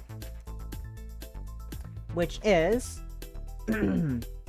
Yuki's palpitating passion phenomenal. Sorry, Yuki's palpably passionate, phenomenal, and quite frankly, proficient quest for a hot girlfriend, or for short, Yuki's 4P. There are 5 endings, 3 cute hot girls to date, wink, and extremely useless lesbian protagonists. Those are great features. Yuki, me, I like girls and sweets and really want a hot girlfriend. We have Spicia. She's really hot. She's really hot, yeah, really hot and cool and sparkly and did I mention hot? We have Shinatsu, soft, so soft, cuddling with her feels really good. Oh, and she bakes Rice cookies. And Haruka, my childhood friend, a little different from what I remember, but who cares? Really good cook. I'm excited. Possum recommended this. I think it was Possum that recommended this game to me a while back. And I think it was Possum. I forgot. Someone recommended this game a while back on stream, and it is only now that I'm getting to it because I've been my time has been packed with a bunch of other games. I thought, what better time to play a shorter sapphic game than on Yuri Day? And so here we are playing Yuki's 4P.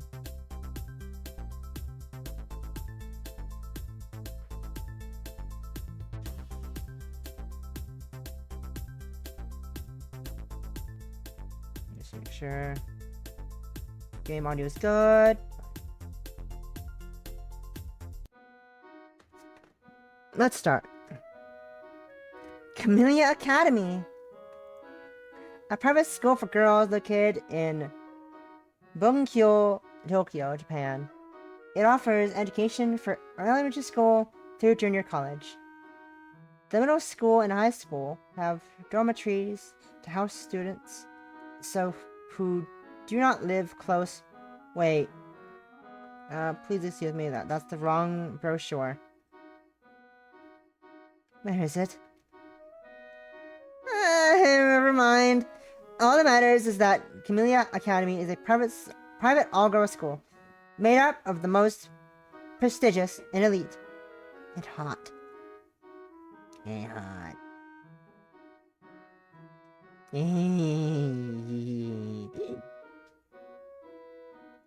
Ah, Sorry about that. My point is, hi Yuki, last name here. I Yuki, last name, and I Yuki, last name, and here at Kamiya Academy. I should change the category. I forgot about that real quick. I need to do that. I must forgot about the change category. Yuki's 4P. Hell yeah! Hell yeah! Oh yeah, we're doing Yuki's 4P. I, Yuki last name, am here at Camellia Academy with the singular goal of finding a hot girlfriend. And my journey starts right now. Let me also grab the... Let me grab the Starlink for this. I have the Starlink for both games, actually. I forgot to grab the... I want to pursue. I want to pursue. Okay, so this is a link to the game we just finished playing, which is I want to pursue the mean girlfriend, mean side character. And this is the link to the game we're playing right now, Yuki's 4P. The full title: Yuki's palpable, passionate, phenomenal, and quite frankly proficient quest for a hot girlfriend.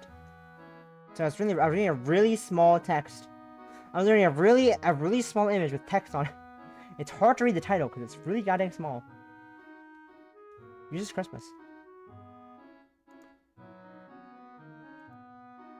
But it's time for we're getting places. My journey starts right now.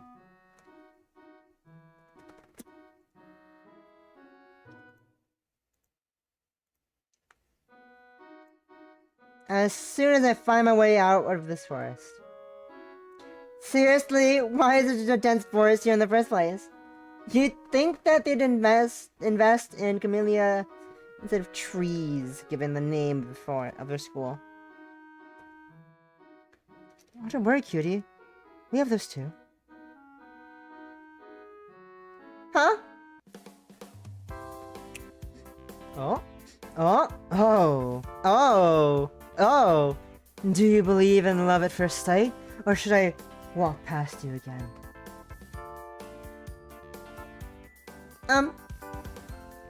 Hey cutie. Do you have a name? Or should I call you... Mine?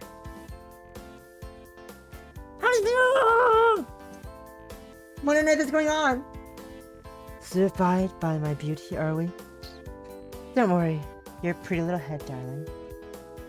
For I, the great and wonderful and absolutely gorgeous Spacia surname.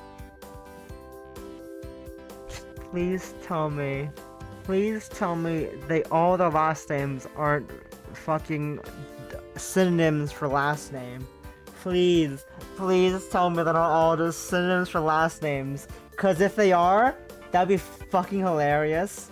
If all the characters' last names are just synonyms for last name. If someone comes in with if one of these characters is just something maiden name, I'll be fucking dying. I'm gonna start dying.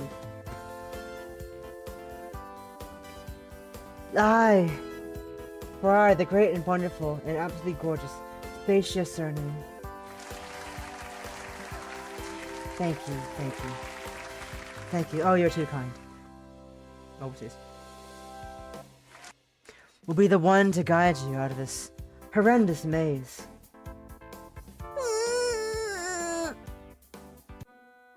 I'm so sorry about my freak out. Oh, don't worry about it, sweetie. It was absolutely adorable. What is this hot girl doing flirting with me? You've still yet to tell me your name, kitten. Oh, right! Ayo, kitten. Ayo, kitten. Ayo, already. I'm Yuki, last name. Nice to meet you, Spicia. Speaka? I'm gonna say Speaka. Speaka? Oh, honey. I assure you, the pleasure is very much mine. Are you new here, Yuki? Yes. I've always wanted to attend community academy, so this is pretty much a dream come true for me. Oh? Yeah, I've heard so much praise regarding this school, especially about the students. What I would do to get a hot girlfriend who'd go to a boba date with me. No, I mean, I came to the school for the education and opportunities and to meet people from all walks of life.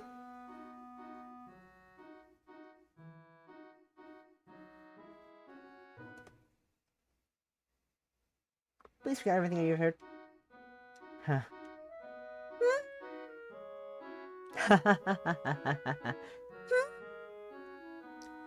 Aren't you just adorable? How many sounds are coming through for my? I'm doing some top notch. Okay, they are. We're good. I'm doing some silly voice acting here. I'm glad it's coming through the mic. If you want a girlfriend that badly, what about me? What?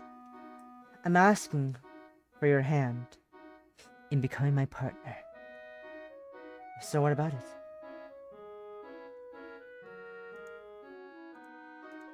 Yes. Yes. Definitely.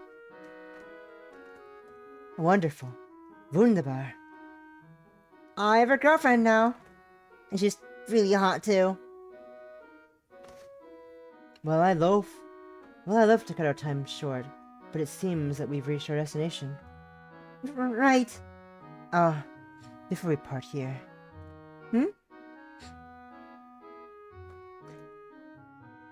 The beautification council room. Come find me after school, sweetie. And we can continue from where we left off. Yes, for sure. I'll be there, definitely. I will definitely be there. Uh-huh. You really are just the cutest thing. Just ask for the president when you arrive and I'll be right there. Very well, kitten. Man, am I glad Possum was out here to clip me saying really weird things. She's gone.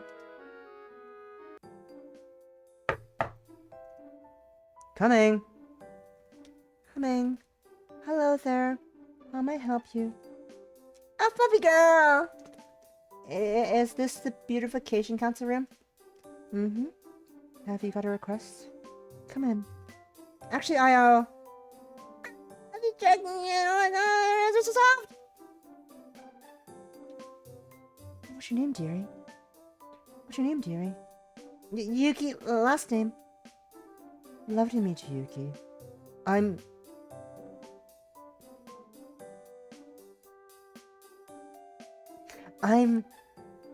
Chinatsu family name. I'm gonna... These names are too fucking funny. These names! These last names! If someone comes in with a fucking maiden name, I'm gonna fucking start dying. Here. Have a seat. Here. Have a seat. Thank you. Where is Pika? What do I do? Is she making tea? Smells yummy. So, Yuki, what brings you here? I'm actually here to meet the president. Did someone call for me? Did someone call for me?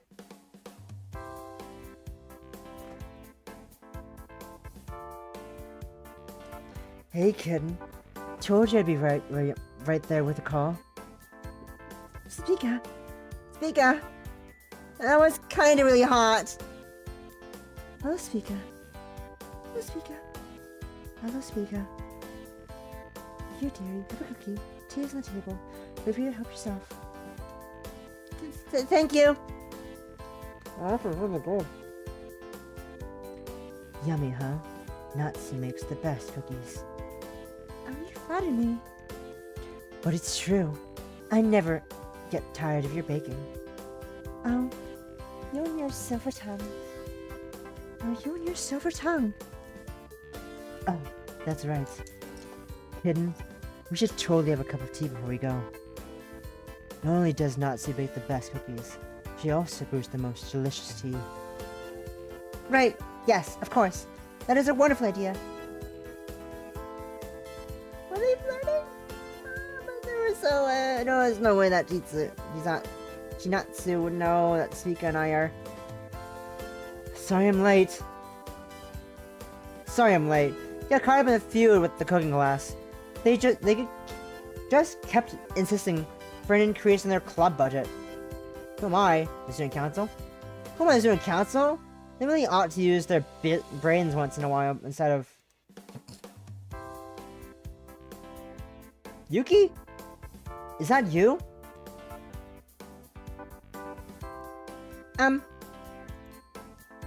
Think brain. Don't make this any more awkward than it already is. Haru? Huh? I go by Haruka now. I go by Haruka now. Oh, yes, right. Oh, Yuki. Oh, Yuki. Do you know Haruka? Sort of. Haruka and I used to attend kindergarten together. Kindergarten? That's an awfully long time ago. I'm surprised you still remember her. I'm gonna turn the music down a bit. It's a bit loud for me. How is it for you? I'll turn it up a bit in OBS for you. That's good. That looks good. I'm gonna save it right now as well. Oopsies. Well, Haruka and I were really, really close. I still remember when we had to put on our performance and Haruka was so nervous she wet her... Yuki. I'm sorry, Haruka. But we were just so cute back then.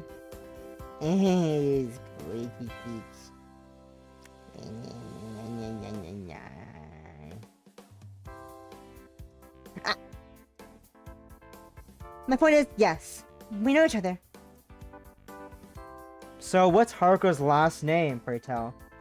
What's her last name? Please tell me what her last name is. Oh my gosh, Haruka's blushing really hard somehow. It's really cute. I want to pinch her cheeks. Girls? I'm really sorry to interrupt the reunion, but the tea's getting cold. So, kitten, tell me more about this performance of yours and Haruka's. Speaker? Ow, ow, ow, ow, ow, ow. I was just kicking Haruka.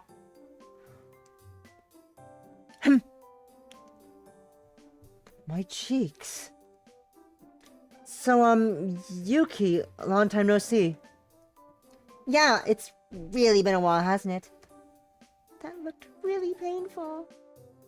So you're first year, dearie? Yep. What made you apply to Community Academy? Oh, for the hot girls.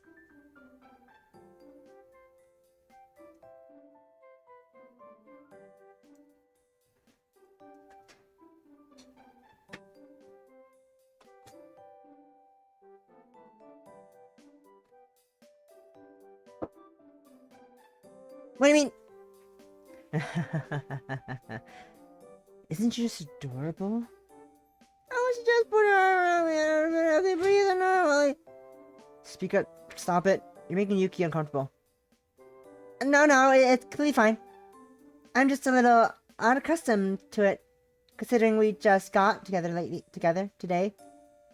So I am but a useless lesbian. Aw, kitten. I'll make sure you get used to it soon. Just kiss my cheek! What do you mean, together? Together, Haruka. Yuki's my girlfriend. Ah! What? When did that happen? Oh, he's not cis pouting. He's kinda cute. Wait, don't tell me. Could she be after Speaker? Oh, this is gonna be awkward. It's gonna be awkward. Just this morning, Yuki here was going on about how she wanted a girlfriend who would take her out on boba dates. She was simply too cute to resist. Plus, I think we can all agree that I'm quality girlfriend material. Yeah, you really are. No fair. Hmm? Oh no! It's not fair that you got to go out with her, Yuki. You got to go out with her, with Yuki, just because you got to meet her earlier than me. What did I do when she confesses to Speaker? I'm horrible with confrontation. What if she tries to murder our friend? I want to date Yuki too. Before drowning my pet goldfish that... Huh? Mimi? You want to date me? Yes, I do. Who wouldn't want to date a cute cupcake like you? Cupcake? Me too. Huh? I would like to date Yuki too.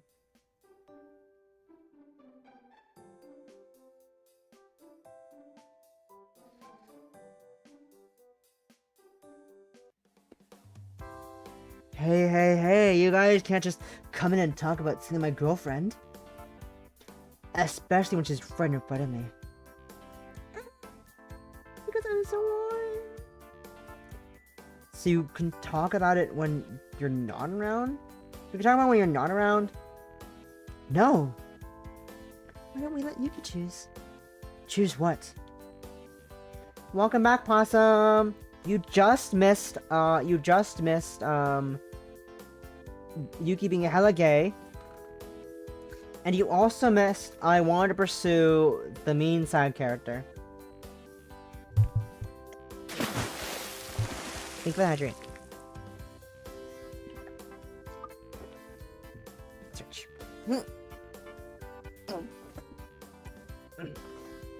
You missed the lovely game. Oh no, you just gotta play them yourself. Oh no, it's not like the links are just right there in chat. If you scroll up, oh no, the links to I want to pursue the mean side characters in the chat. Oh no, whatever we do, it's made by Cinder Studio, the same studio is making I Just Want to Be Single. Oh no. What's wrong with?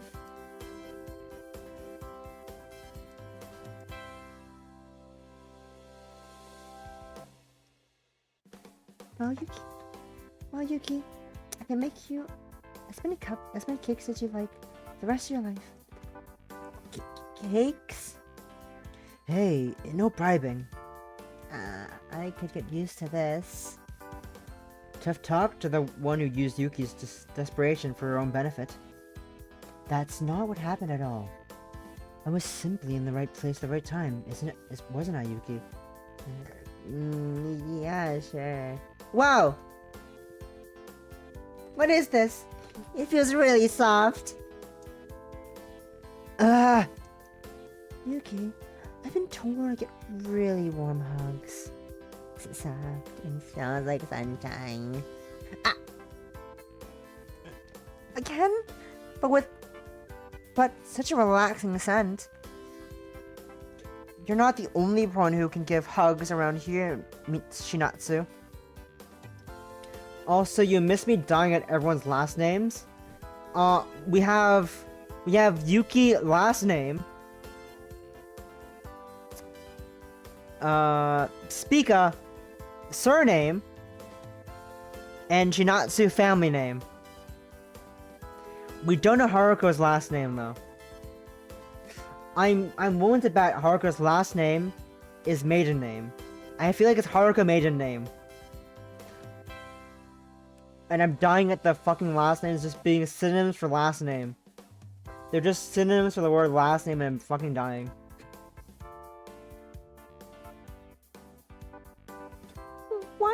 Wait, is everyone... why is everyone hugging me again? Not that I'm complaining. I really just so nice, kinda like flowers. You're back. I'm gonna change my Lyco name to surname.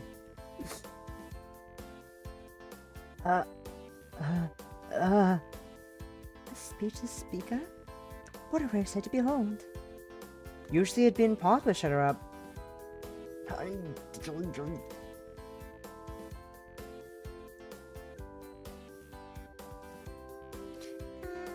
This hug really feels nice.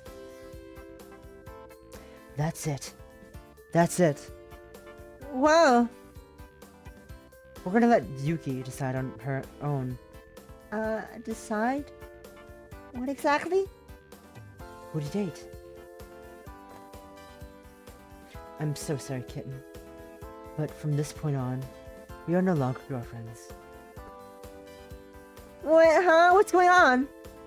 Here's what I propose. We each get a day to court Yuki, however we want. By the end of the week, Yuki will have to choose between the three of us whom she'd like to date officially.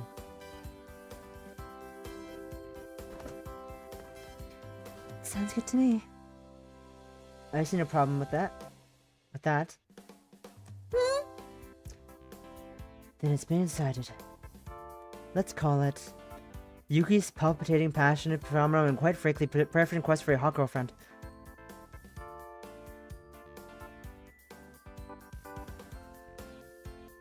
Oh, it's known as 4P.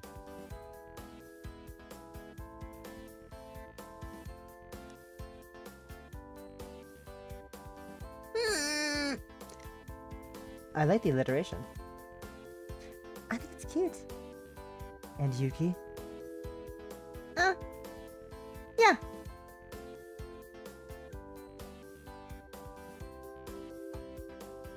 And this is the story of how I managed to get a hot girlfriend within the first hour of my high school life. With her half her breakup with me, and have 3 hot girls ask me out on consecutive dates. All in a day! As well as the beginning of my singular goal of finding a hot girlfriend. A truly chaotic mess, really, but not an unwelcome one, if I'm being completely honest. Yuki's pumped. Oh my god, that's hot. Oh my god, she's hot. Oh my god, Spica, she's hot. Fuck. Spica's hot. Today is my date with Spica. Well, not that she really called it a date. It's more of just a meeting to get to know each other better. And I mean, if she wants to be a date, I most definitely wouldn't mind. Whoa there, kitten.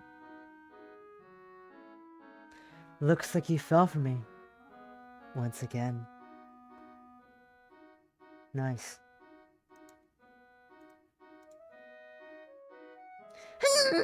What's happening? You wanna be careful around campus, kitten. Plot convenient bandipeels are known to make their own merry way around the school.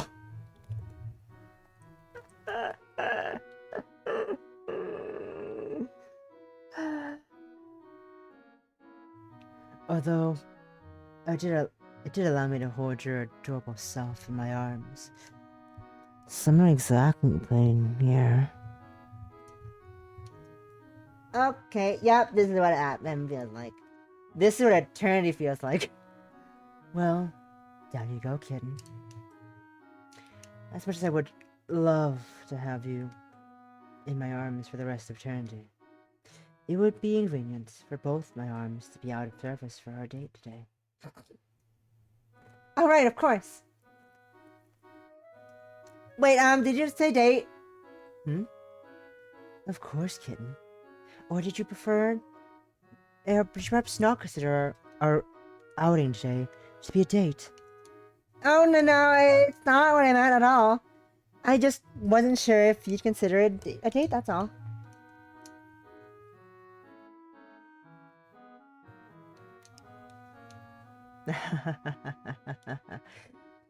I'm glad to hear we're on the same wavelength.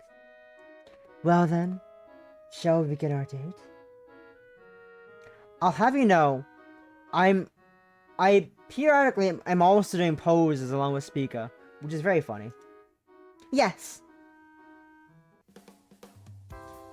So I take it that you like boba? Is this cheese tea? What is this milk foam? Am I enjoying? I am enjoying a nice, large black tea with no sugar. 50% ice, and milk top, and no other toppings, and no boba. Of course. Oh yeah, for sure. Also, this boba defies physics. This boba here is defying physics. Oh wow. I need creatures in general, but the chewiness of the boba just really speaks to me on another level. Also, there's cake in the fridge. There's cake in the fridge I plan to take a slice out of later. It's a small little chocolate cake. I forgot to grab a slice yet last night. I'm going to grab a slice today. I will remember. Surely. I'll have chocolate cake today. Oh, you really are the cutest. I'll make sure you get to enjoy all the sweets you'd ever want in life. Of course, the sweetness pales in comparison when you're around. Seriously, what is such an attractive girl doing with me? I am unworthy. This is really nice. Just chilling around the mall with a friend while drinking boba. A friend. This thing really truly relaxing about spending the afternoon this way. Because sparkling as usual. Wait, no, I think it's just the light reflecting off our earrings. Come to think of it, I'm kind of curious about earrings. Something wrong, kitten? Something wrong, kitten? No, it's just that I've been meaning to ask you something. Go ahead. Why stars? Why? Oh, you mean my jewelry.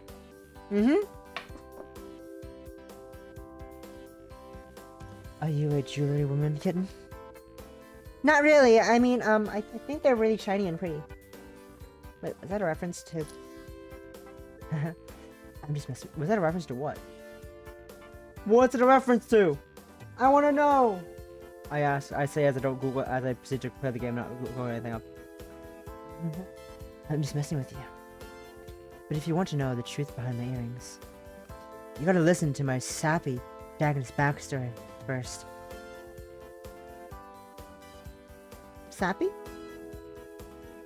Just messing with you again. Well, my earrings mean a lot to me. I'm named after one of the biggest stars in the sky. Ayo. A close-up CG of Spica. She's hot as fuck. Hell yeah. My mother really enjoyed astronomy, and I took after her in that aspect. Her dream was to go to the moon. Not sure how realistic of a dream that was, but that's just what she was. A dreamer. Look. Look. VIP service. This symbolizes my mother. And this one is me. And the moon? Yep. Just a way to remember her by, I suppose. Is your mother? Mm-hmm. I'm sorry. Why do people always apologize? Well, this isn't the appropriate atmosphere for a date. Let's go play some games, kitten. There's an arcade night down the corner. Yeah. Spica. Doesn't seem like the somber mood. She doesn't seem to like somber moods.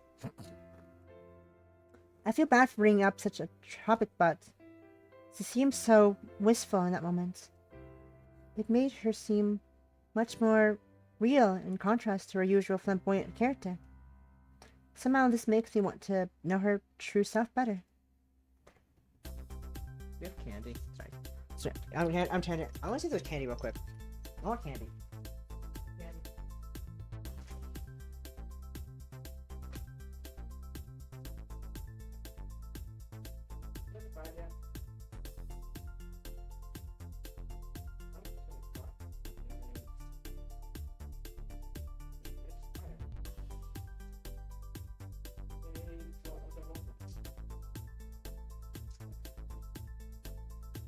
They're gluten-free.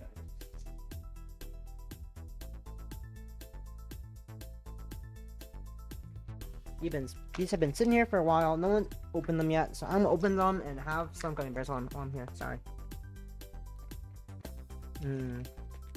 Sorry, I'm gonna do snack. I eat candy. I'm not candy in like a hot minute. Oh my gosh! Is it a duck wearing a bunny onesie? It is. I believe so. Pico, look! Look at his tiny arms and feet. And that tiny beak. No, it's probably eared with a hint of pink Pico. I think I am actually dying how cute he is. Oh, don't go down on me now, kitten. Do you want it? Do I want it? The ducky plushie. You're practically glued to that glass window. No. I do admit, it makes my heart flutter seeing your adorable self obsess over it. Oh! The ducky! Of course I want it, but a lot of machines are known to be a waste of money.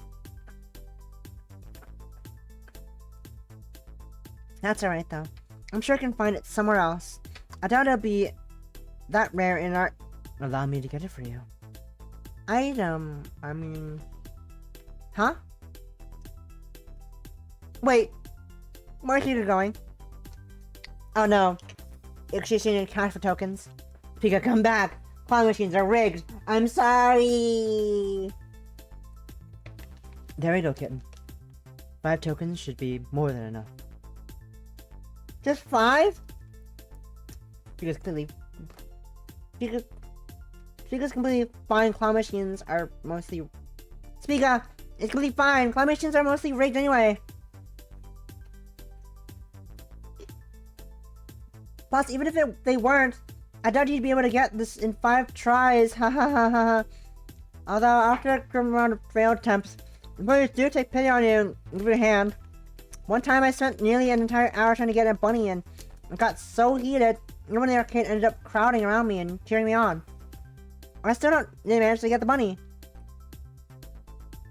In the end, the employee felt so bad for me, they gave me the bunny as well as another corgi plushie. They best sit down and sit together in my bed. My point is, claw machines are not a worthy investment. While I really appreciate the sentiment, got it. I don't think you should.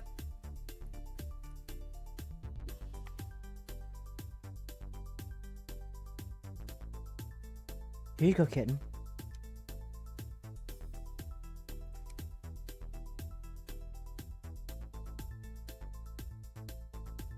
What? How did you... Oh, it only took me 3 tokens. I guess I could try and get another one for the rest. Shouldn't be too difficult now that I'm all warmed up. She's actually doing it. She got it in 1 try now. How? Oh, she's going again. She got another one. What's going on? Hey, Yuki. Hey, Yuki. I got 2 more of the duck plushies. I'm not really sure what to do with them, though. Guess I'll keep one. That way, we'll have matching plushies. I suppose the third one can go in the council room as a decoration. How? How'd you do that? Teach me! Teach you is, master!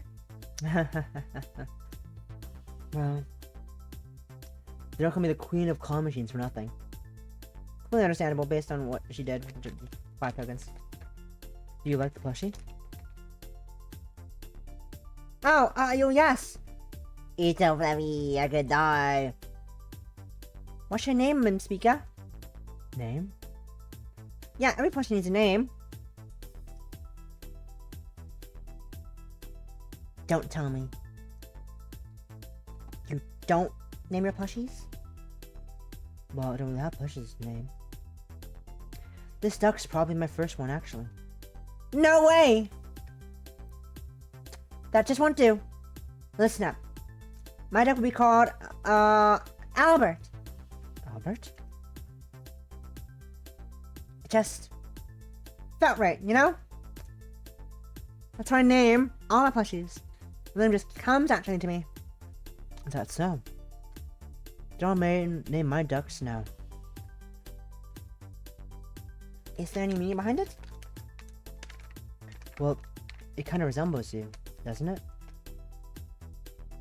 Ah. Smooth. Smooth. Good pun, I love it.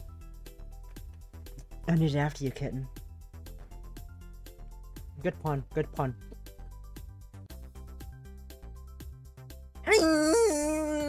Why?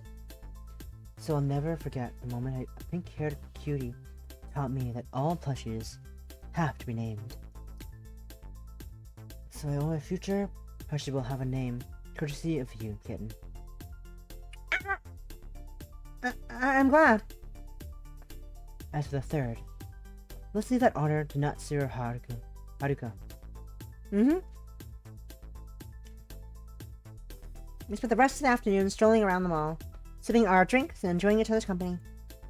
Time flew by, and before I knew it, the day soon come to an end. Thanks for today, Speaker. I had loads of fun. These gluten-free gummy bears are tasting a bit weird. Well, they do have sugar. 12 flavors: cherry, strawberry, mango, pineapple, lemon, orange, green apple, watermelon, pink grapefruit, lime, blue raspberry, and grape.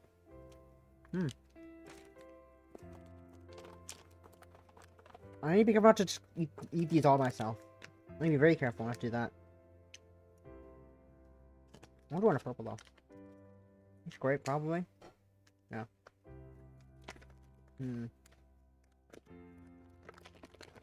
Which one is strawberry? I don't know. I have two more reds. Ow. Thanks for this, Speaker. I had lots of fun. And thanks for wanting me Albert, too. What?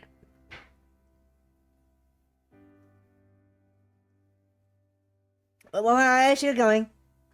Hey, Yuki. Mm-hmm? I had lots of fun today, too. Just in case you don't choose me at the end of the week, I'd still like to continue hanging out with you like this. As friends, that is. Oh! Before you go, I have one last thing for you.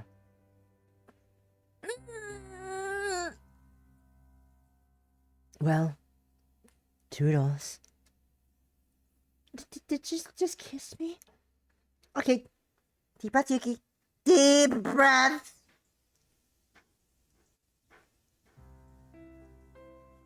Alright, I'm calm.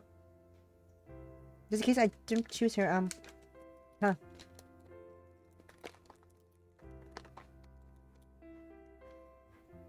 Okay, I'm gonna stop eating these gummy bears now. I'm gonna stop eating these gummy bears before I eat them all by accident. Myself. Not bad. Oh, I should have too much gummy bears. Ow, ow, ow. Let's go, lesbians! Let's go! That felt like a lot. That arrow was really too fast. What I said, I think that's 15. That was way too fast for those. Jesus Christmas. Let's delay it longer. I want to test how much that was going to be in that short amount of time. Well, anyways, that's better now.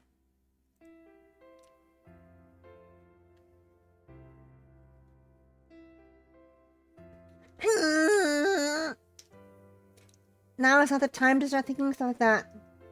I've still got 2 more dates left, and I'm gonna enjoy myself to the fullest before the major decision. Well, Albert, let's head home so we can meet your new friends. Yuki's pulp of passion and time for date number 2. Janatsu told me to meet her at the Beautification Council room, so here I am. Yuki, is that you? Come in, dearie. Excuse me. So, what are we doing today, Janatsu? What are we doing today, Miss Family Name? I was thinking we could bake a cake together. Cake? Cake? Do you like strawberries? I love them. Wonderful. Just put this apron on and we can begin.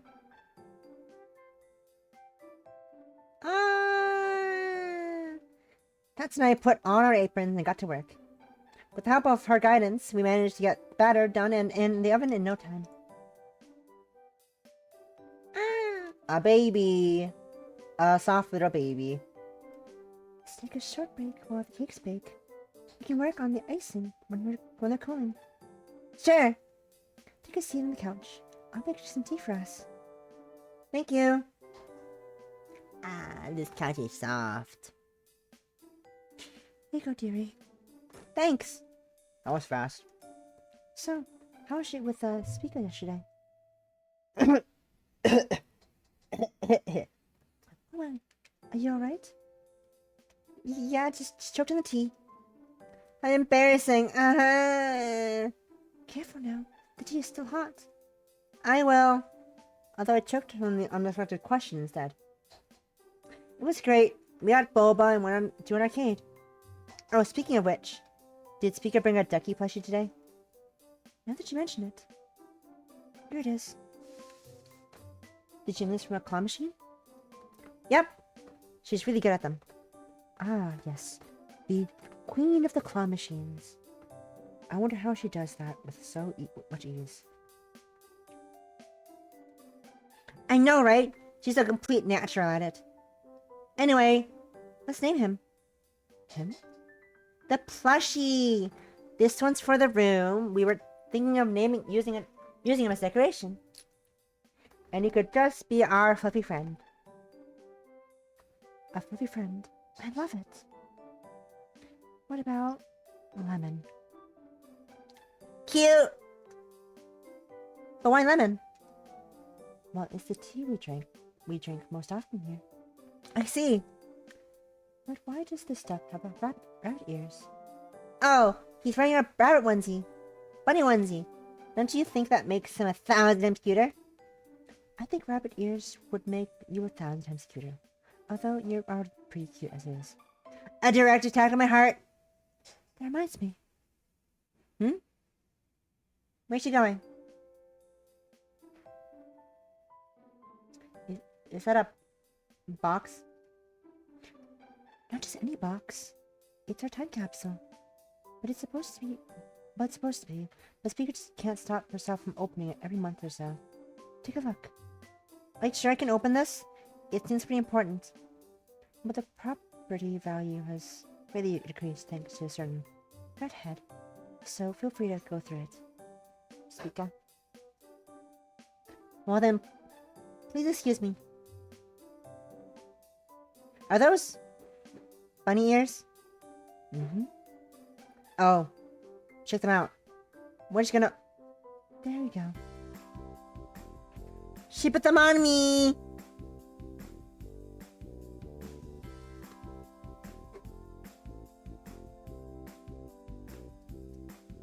I was right. You do look adorable in them. It goes really well with your hair in pretty petite frame. Chinatsu? Mm-hmm. Why do you guys have a pair of bunny ears in a box?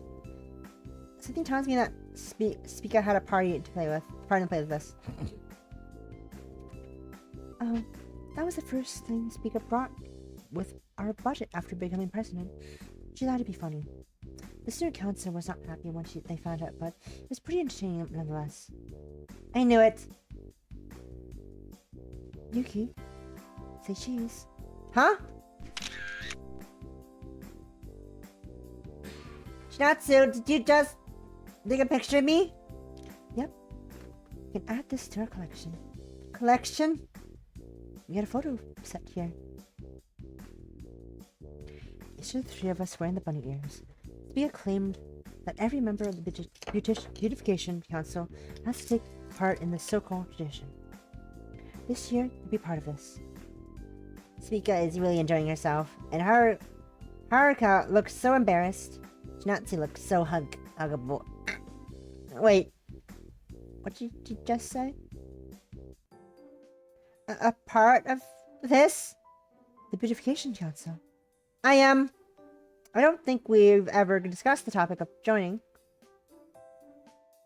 No, she looks so dejected. I'm sorry, I shouldn't have assumed.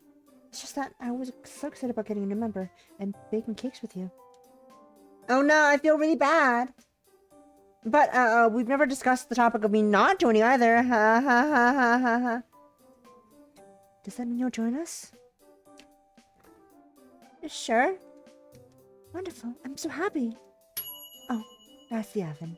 I think the cakes are ready.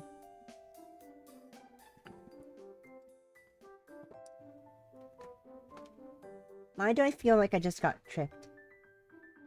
Well, whatever. It's not exactly a bad thing to be in the council.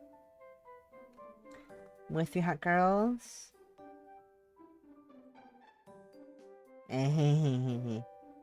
Yuki, get in here, please. Yes, right away. Take that.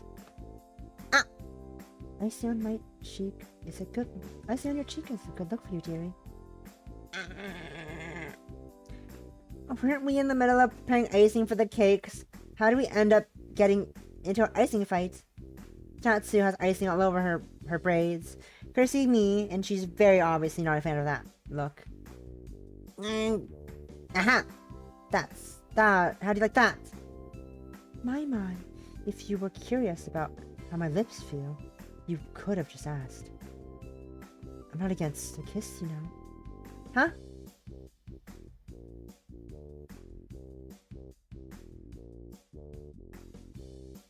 I'm so sorry! Those are her lips. Those are her lips. I just got icing all over her lips. It's alright, Yuri. Oh my gosh, she's licking it off. I wish I was the one doing the licking. What am I thinking? Yuki, are you alright? Your face is scarlet. Yeah, I'm fine, totally fine. Ha ha ha ha. Ha.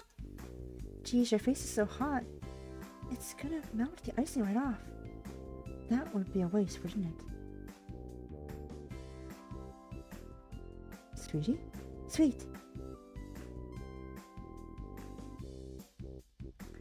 I mean, literally, she literally classified in the features of the game. She's literally an extremely useless lesbian protagonist, and that's very obvious. That's a very accurate description. Did she just whip the icing off my face with her finger? And eat it? Yeah, I'm pretty sure I died and gone to heaven. Well, I'm not playing around. Let's get to icing the cakes. That was so good. Well, of course. We made it... They were made with love, after all. Love? From me to you. Oh my gosh, oh my gosh, oh my gosh, breathe, you can breathe! You're so cute and flustered. Yuki. Hope you enjoy your high school life. I'm not sure if you're aware, but I'm a 3rd year. I'll be graduating before you know it, so I understand if you don't choose me. However, as your senior, I can still provide valuable advice. If you're ever in trouble, just drop me a message. High school really flies by. It's over before you know it. I'm grateful I got to meet Spica and Haruka before my time was up. And now, you too. Thank you for showing up, Yuki.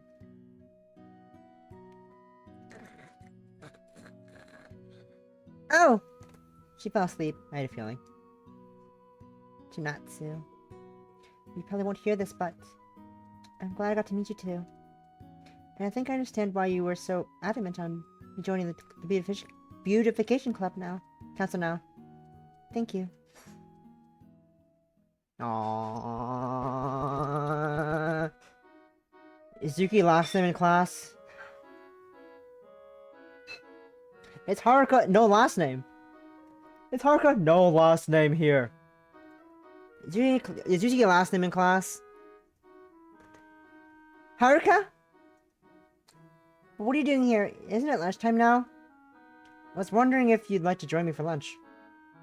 But if you aren't free, then... Oh no, it's completely fine, let's go. Glad to hear it. So, I couldn't help but notice the out of bounds sign hanging right outside the door.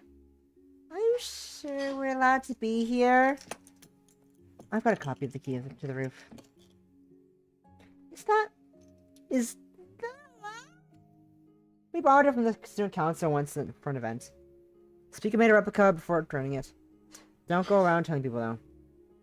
I won't. I doubt we'd only get away with detention if we got caught. Sit. I thought it said shit. Shit. Everything happened, but no, it was just sit.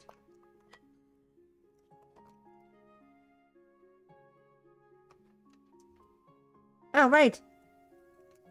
Did you bring any food?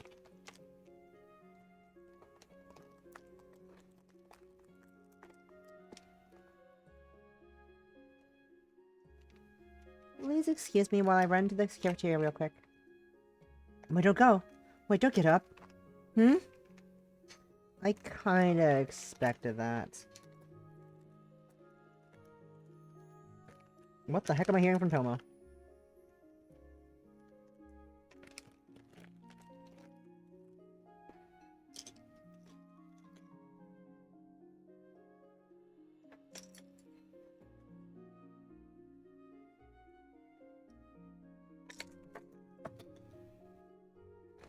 I mean,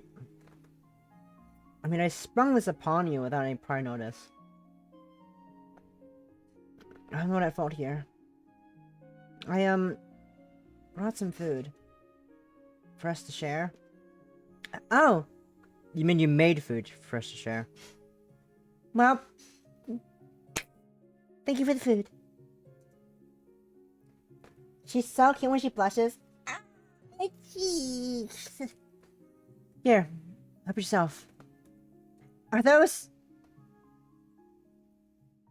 Osmanthus rice cakes? Osmanthus wine tastes the same as I remember. But where are those to shut the memory? I used to love them! Still do, actually. Yeah, I remembered. You used to stuff your face with these in kindergarten. But that's because they were so yummy! Your grandma makes the best rice cakes. Did she make these too? I made these myself. But my grandma did teach me how to make them, so... the taste shouldn't be too different from what you remember. Haruka, these are so good. The chewiness in the rice cake? The subtle sweetness of the osmanthus honey? Oh, I've missed these. I'm glad you enjoyed them. The two of us eat in silence for a while, enjoying the slight breeze, and the warmth from the sunshine. So, how was your life? After kindergarten, I mean. We never got to keep in touch after you moved away. I'm sorry about that. It's okay, at least we got to meet again in high school. It was pretty tumultuous, to say the least. I don't exactly like talking about it, but things are going much better these days. Well, I'm glad you're doing much better now. Oh, hello. Text message from Freedom Mobile saying my bill is available. Goodbye. And I know we haven't known each other or the new version of each other for very long, but if you're ever in trouble, please feel free to come to me.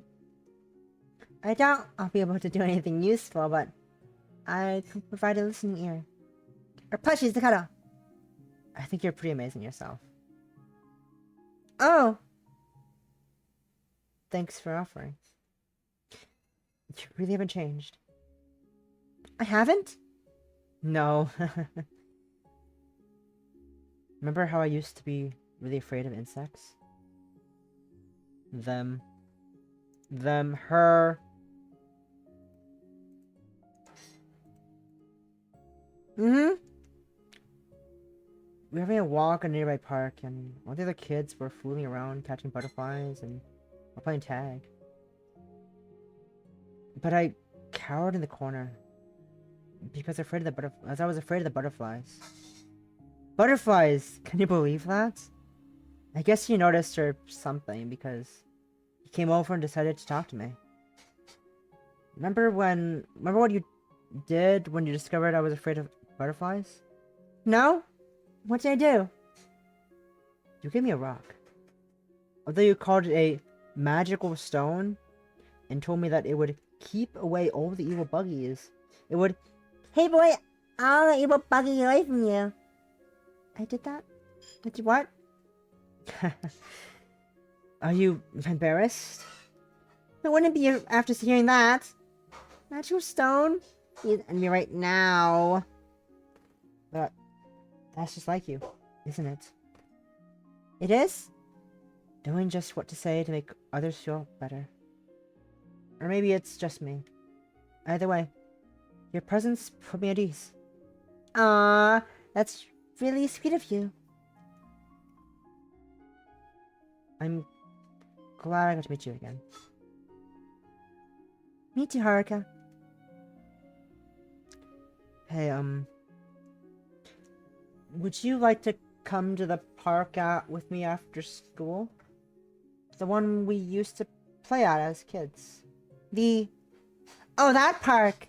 I'd love to. Great. I'll pick you up after class. See you then. The two of us finished up our lunch and head back to our class. That afternoon, Haruka indeed found me after lessons and brought me into our childhood playground. Oh, a butterfly! And what looks like an endless supply of rocks at my disposal. Yeah, this one looks good. Haruka! Yeah? Here, this is the Magical Stone 2.0. Look, that silly thing in kindergarten could only ward off insects. This one will keep all the negative things in life away from you. Please just take it, Haruka, or I will cry. Oh, hello, phone. What up? Hello, phone again. What's up? Oh, it's... Hello, Salem. Hello, Salem. Aw, poor Salem. My poor friend cooking lobster for the first time. Oh dear. Oh dear. Poor Salem. Poor friend. Oh.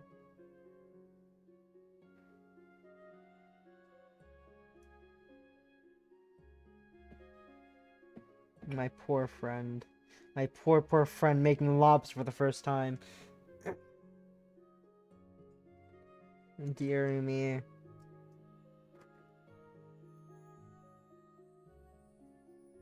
Thank you, Yuki. I'm sure that combined with the power of the original Magical Stone, I'll be much happier going forward. Haha, very funny. Wait, the original? You kept it? Why wouldn't I? It keeps the scary bugs away from me, or doesn't it? Oh, that's smart. She's totally messing with me. But I don't think she was lying about keeping the rock. Hey, do you mind if we take a seat? I've got something to tell you. Sure. Are you confused? Confused? By my name, I mean. I was wondering if you were confused why I go by Haruka now. Instead of... Yeah, no. My previous name. The one you knew me by. I'm a girl. I don't usually have to tell people this since they can tell at the first glance nowadays. But the only me you know is the me of our childhood. And we didn't exactly get to keep in touch after I moved away.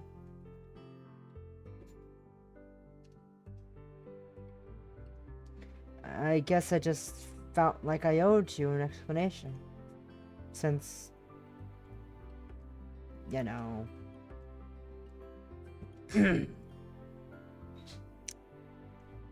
Don't! Huh?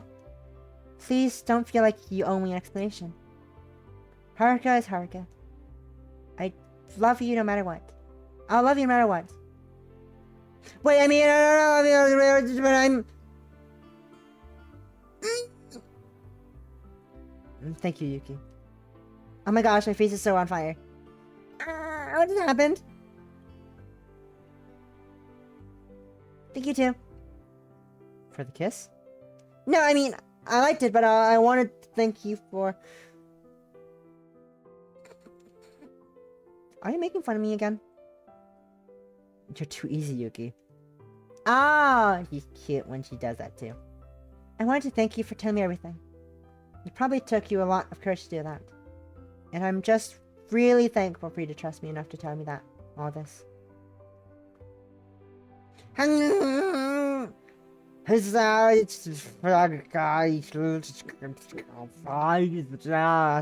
Jail. Thank you. Really. Could I buy you a drink or an otter pop if you still like that? I do. Great. Then let's go.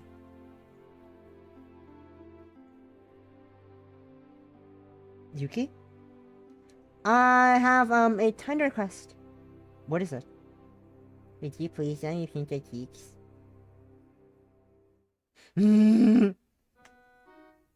Target acquired. Target acquired. Target acquired. I also like how before I realized that Haruka was Haruka, I gave her a deeper voice just from the aesthetic of her like looking like a cool tomboy, a cool sports loving gal. I just without the read, the fucking read, the read on her vibes, the vibes. I read the vibes. I read them. The day has come, and so have I. The day in which my fate will be sealed.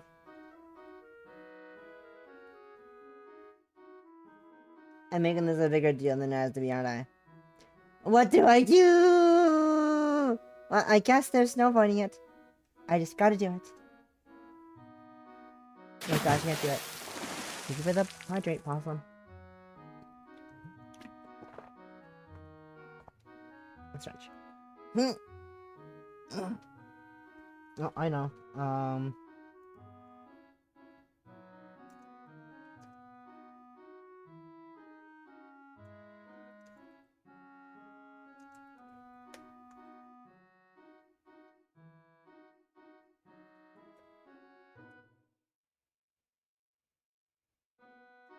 know how to spell. That's not how I spell her name, is it?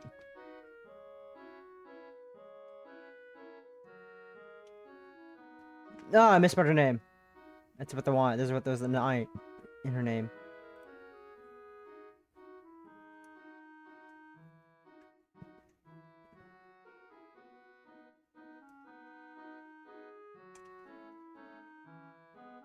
Okay, be safe. Bye. Bye, possibly safe. Oh god, I can't do it. How am I supposed to do this without hurting anyone's feelings? Well, there's one thing I could do, I suppose. Although I'm not sure how the three of them would react to that suggestion. Aren't you going to head in? Hello! Haruka? Come on, let's head in. Yeah, I can't tell. Yeah, I can tell Haruka's nervous. Oh, there's no avoiding this. I just gotta do it. Oh, Suika and Shinatsu are already here. Would you like some tea, dearie? Yes, please. Here you go. I have some cookies too. Thank you.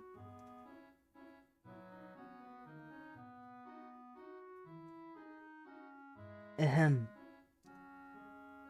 Let's just cut to the chase. Yuki, over the past week, you spent a day with each of us, with the end goal of choosing a girlfriend.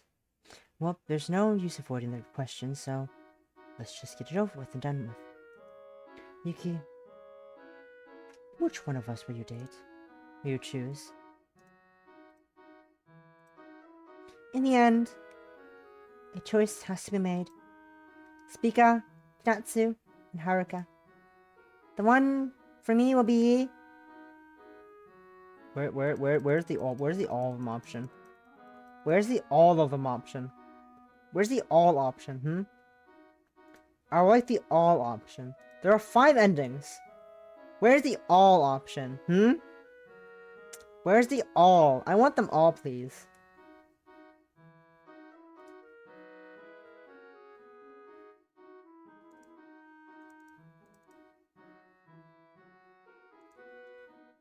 Haruka. Thank you. Congratulations, Haruka. Congratulations. I promise to bring you happiness. Yes! A year has passed since then. Natsu has already graduated, and the Beautification Council is left with just the 3 of us. Haruka has become the resident snack provider in place of Natsu, and the 2 of us are still happy together. 3 of us are happy, but I just can't help but feel like something is missing. I wonder what it is. Haruka end.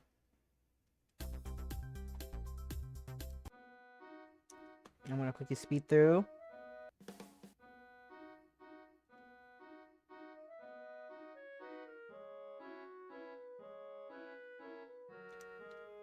I'm sorry, but I'm gonna have to decline.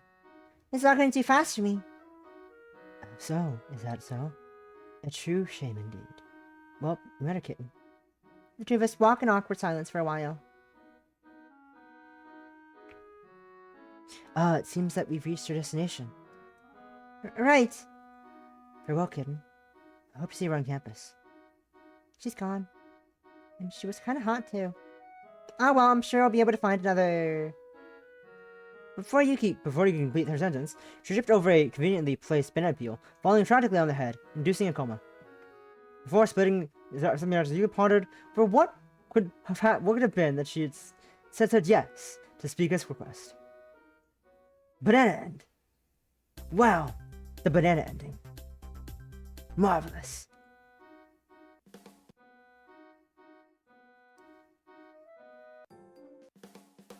Marvelous, the banana ending.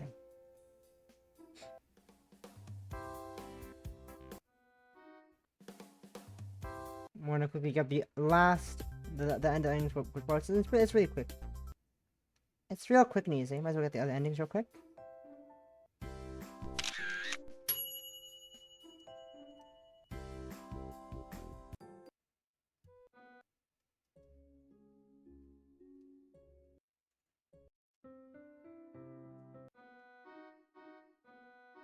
Spica! Spica! Oh, kitten, I'm glad you chose me. Congratulations, Spica. Congratulations.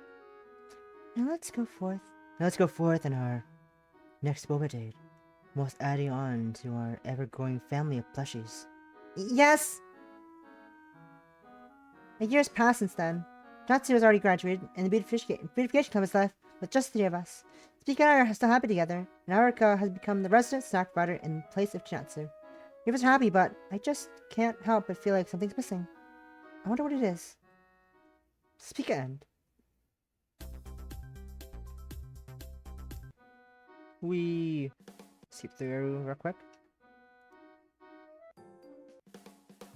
Let's get to the Chinatsu ending. So cute.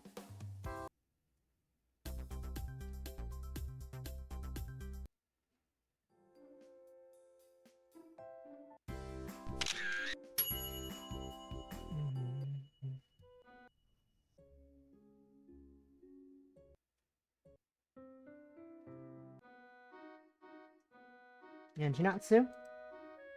Chinatsu! Really? I'm so glad.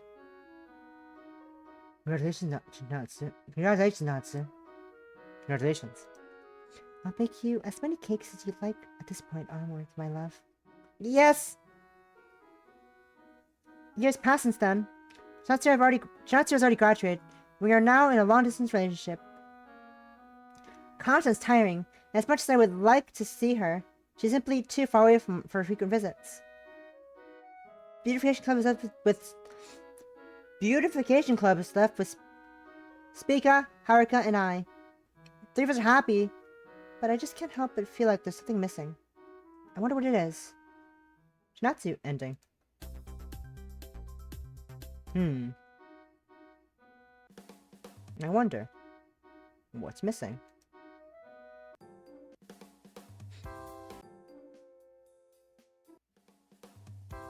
Whee!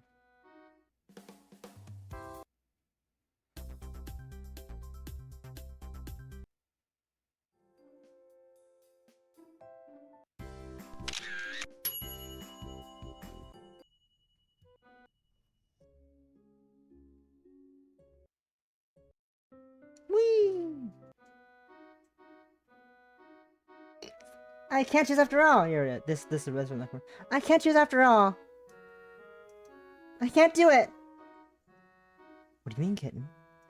I can't choose between the 3 of you. Oh my gosh. Oh god. Don't cry. You're just you're so wonderful. I can't imagine having to choose just one of you to be my girlfriend. Oh no, there's a tear. I hope they don't notice I'm crying. Well, maybe that doesn't have to be a problem.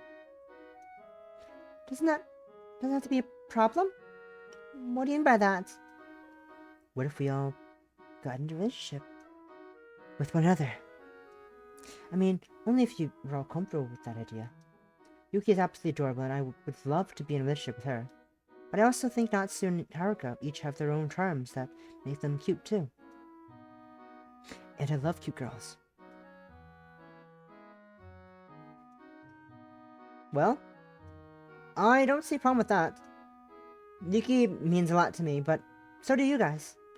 I guess what I'm saying is, I wouldn't mind being in a relationship involving the 4 of us. I was just thinking the same thing. It'd be such a shame to keep all the love just between 2 people, wouldn't it? I want to share my love with all of you. That's a wonderful idea. I love that. Then I guess it's settled.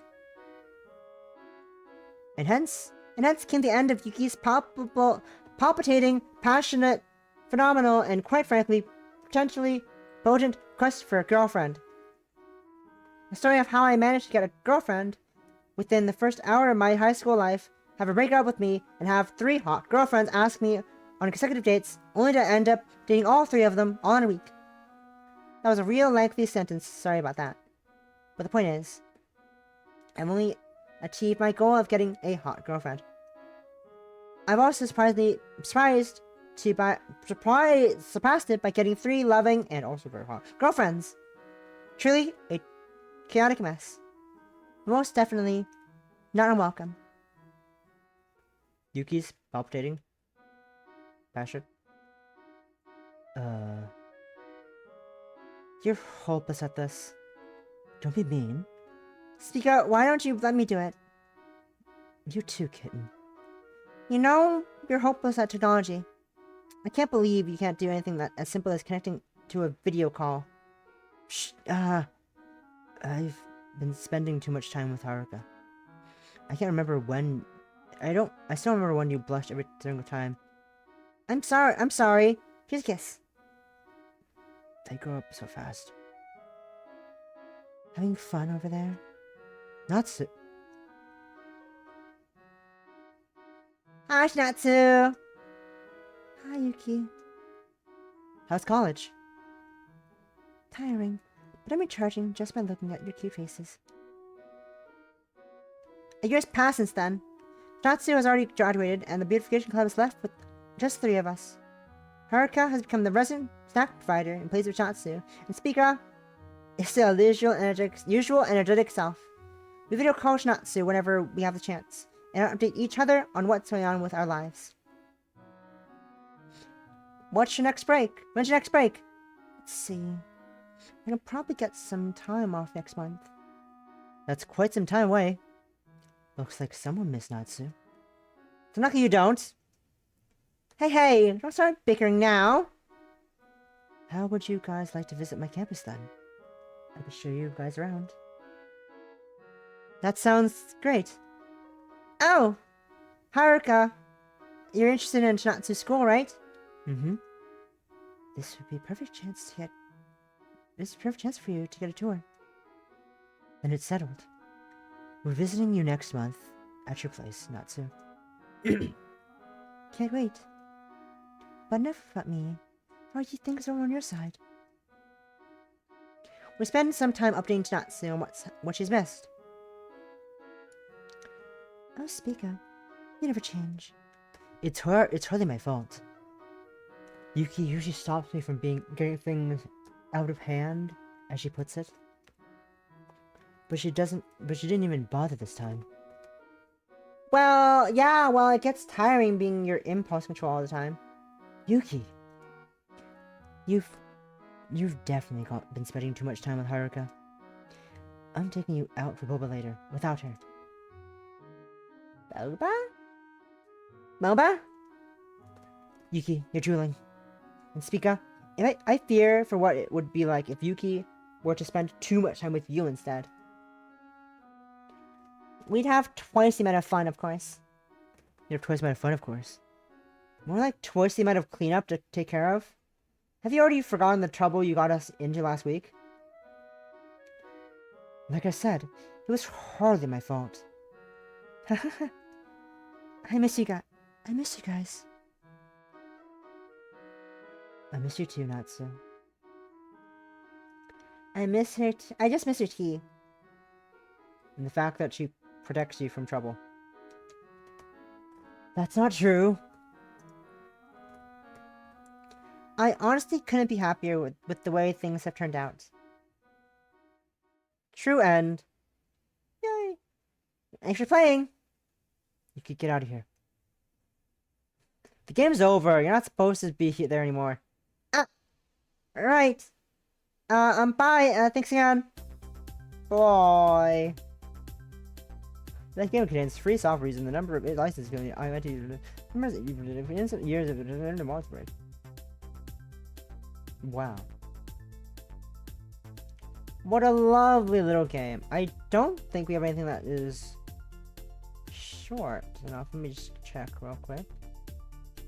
I'm pretty sure that's everything I have planned.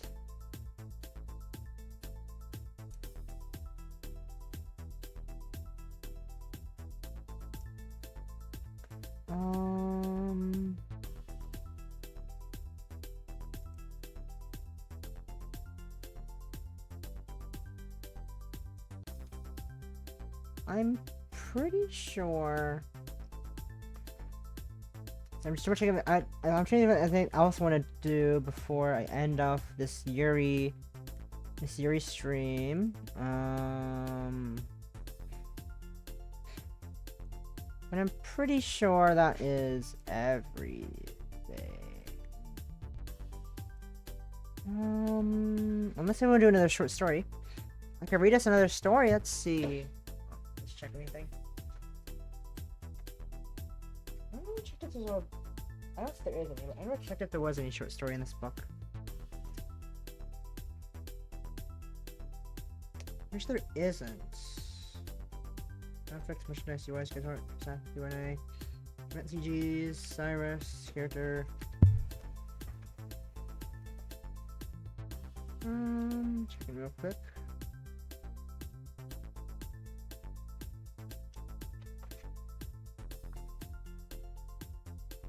Near closing, we have Q&A, talking, guest starts, merchandise.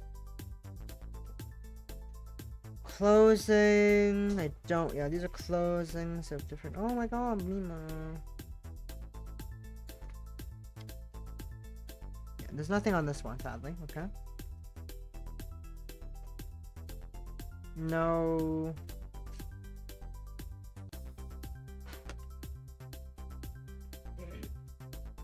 No short story there. This is just the lyric soundtrack.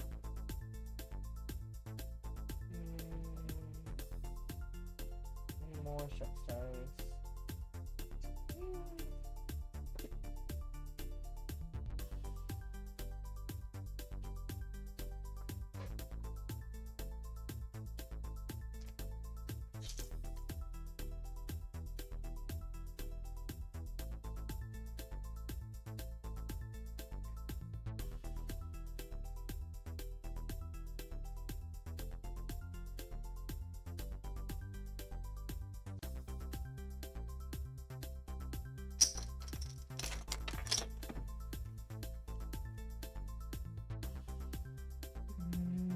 Nothing here.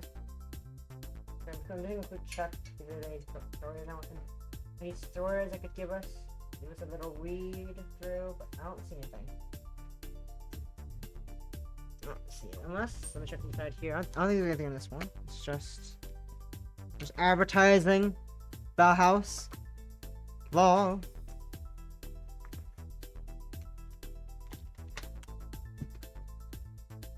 Just advertising games in Bauhaus. Not any stories in that one, but there are more two stories to read. Well, I want to do one more thing, but I don't think there's anything. It's short. I'll do a quick run, see if I could find anything real quickly.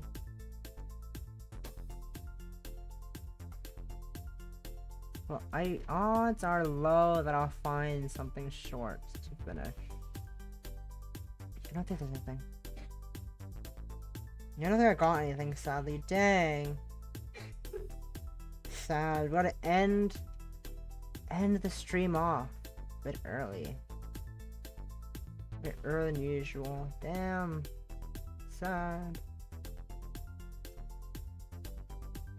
Curses. Just went to my computer since I think yeah, I'm out of short games to play. Out of Yuri games. So sad. Dang.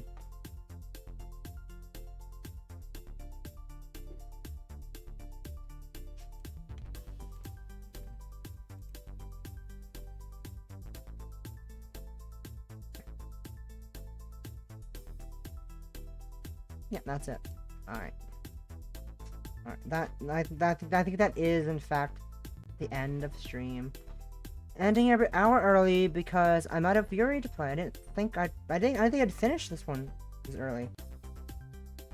I thought there'd be more time usage, but I was wrong. I even took them time reading a story at the start. I want to do more. I want to do more.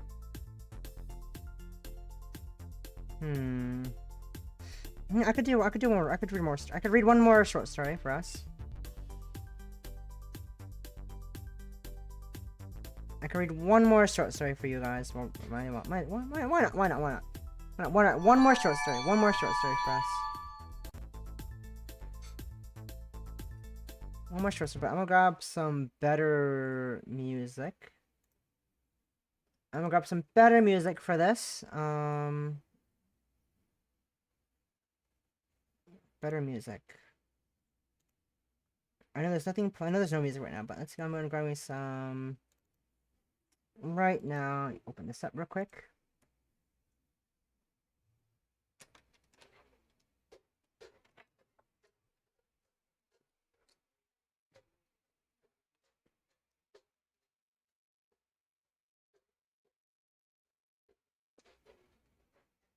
Opening up this game. We're gonna do one more short story. And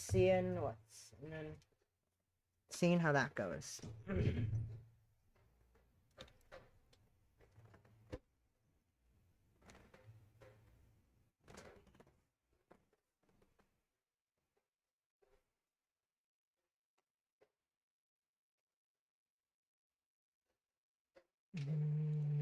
Extra.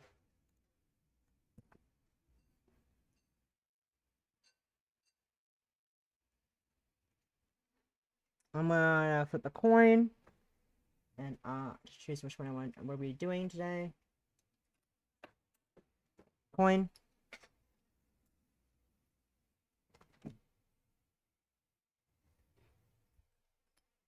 I can't put. I put that really back to four.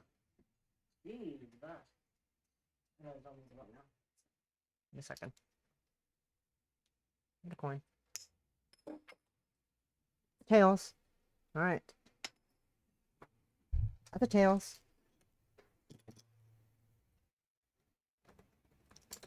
So that one is. Do.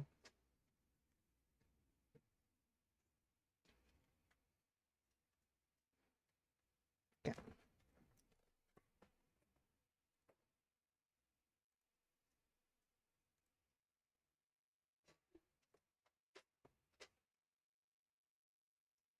Right, that's the music. We got the music up.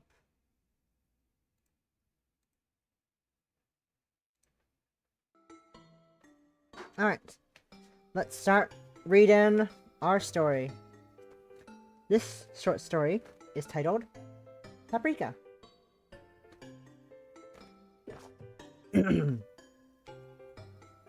Ollie, look! With graduation having come and gone, the couple spent most of their short break before heading off to the university on days much like this, walking through downtown idly, waiting for something to catch their whimsy together.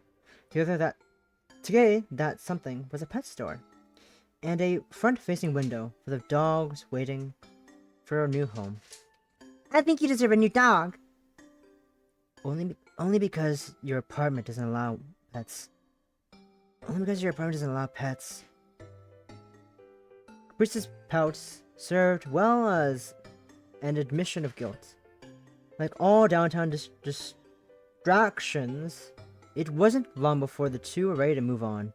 Though Caprice's hesitation to do so, didn't escape Olive's notice. Time marched on, weeks turning into months, turning into years. The two would eventually move in together, yet their busy lives kept them apart for longer than the days of the campus art club. Caprice felt the change more than her partner. Her new internship at the aquarium, leaving her deprived of energy she once had in excess. Olive finished pouring the last of the veggies into tonight's soup, as they impatiently checked the clock hanging on their tiny apartment wall. For the umpteenth time this evening, 6:05, they thought. 6:05, they thought. Any minute now, surely, they thought. A few minutes passed, and then a few more.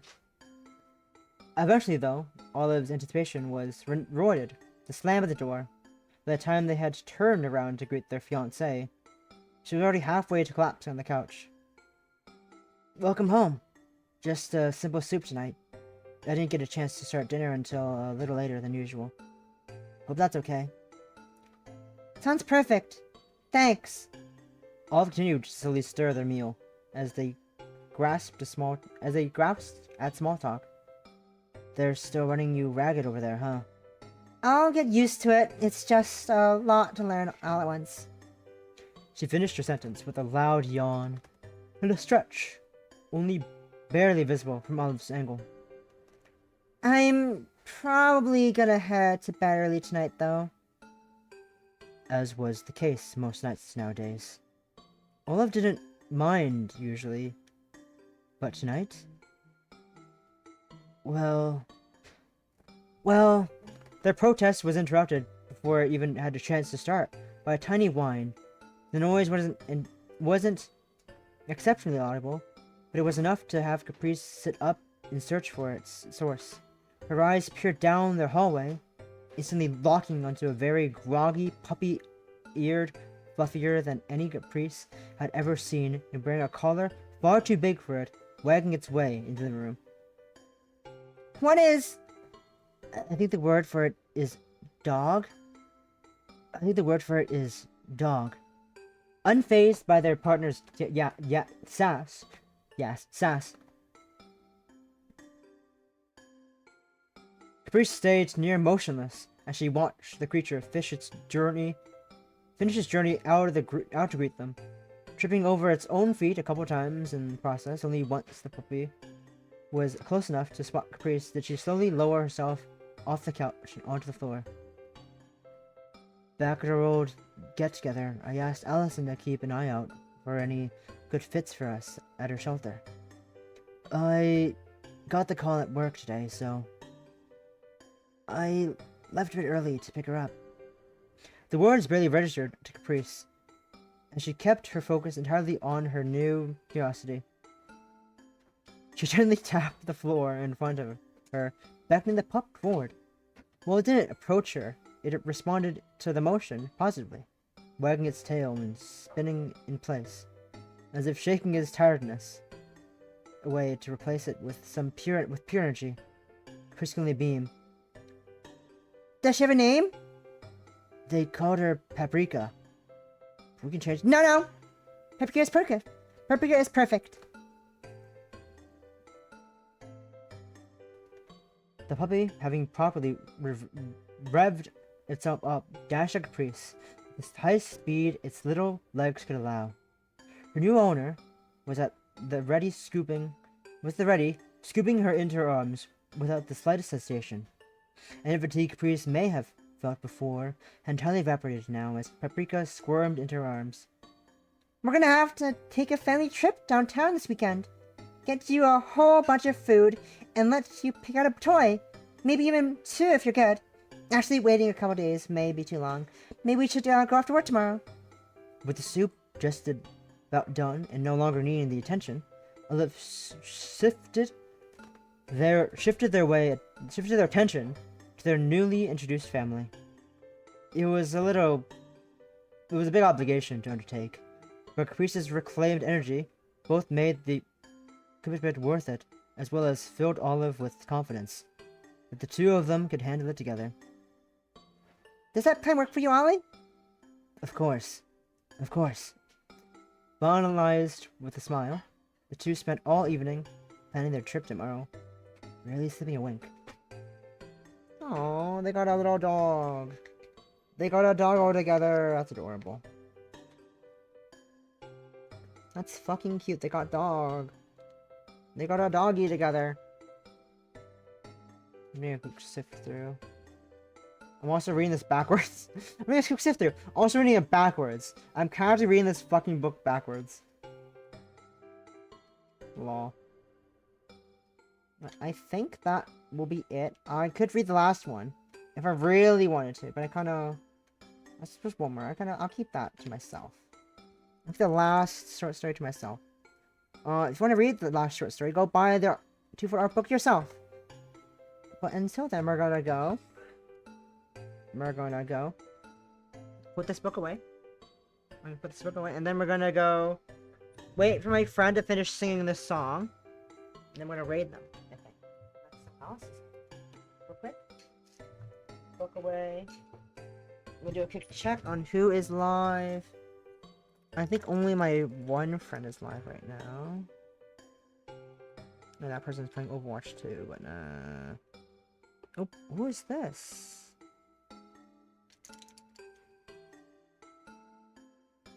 Human?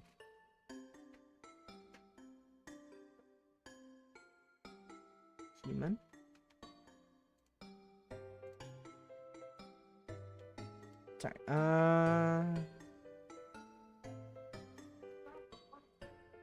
I think that's just the one friend live, no one else? Okay, that's fine. Which is just about halfway through the song. We're gonna wait till she's finished her one song, and then we're gonna go raid out to my friend. Well, yeah, oh, Possum! You just missed it. We read another story. We read another quick story as I was stalling for time. It was good. It was cute. I got the true ending. I wanted all the endings and got the true ending. It was really cute. I loved it. Oh yeah, and yeah, you missed another story. You missed another little story read. stall for time. I was stalling for time. You missed the story. But now we're just waiting for our lovely friend to finish singing this song to raid out. Yeah, Yuki P4P is adorable. I'm currently waiting for my friend to finish singing this one song to give them a raid. I wonder who that is. I wonder who that friend could be. There's no way of knowing. There's no way knowing who his friend could be. There's no way of knowing. There's no possible way to know. But yeah, we finished, we got all the endings. They're very cute. We got all 5 endings, actually, because I was curious what the refusal ending would be. And so we got all 5 endings. But yeah, that was good. Okay. They just finished the song. Okay, we're gonna start the raid. So the next stream will be on Saturday, probably around 9 p.m. I think. Funny enough, during movie time again. Lol. I'm not sure what are we doing. I think I'll stick with the schedule, and I think I'll do Spiritfarer. Yeah, I think we'll do Spiritfarer. But yeah, that is the end. I hope you enjoyed your lovely Yuri day. I'm going to just, I'm gonna relax. Gonna have some nice dinner. Sit later. But yeah, it is Happy Yuri Day. I hope you have a lovely rest of your day. I'm gonna go and exist. I'm gonna watch my friend doing some karaoke. And, yeah. She's being silly. She's being a little silly. But yeah, that will be the end of the stream. Have a nice evening. Enjoy some Yuri content. Maybe go start that one book you're waiting to read. Read that One Girl's Love book on your shelf, Possum. The one you haven't read yet, do that one. Do that. But until then, I'll see you later. Bye-bye! I'll see you Saturday for some Spiritfarer, probably.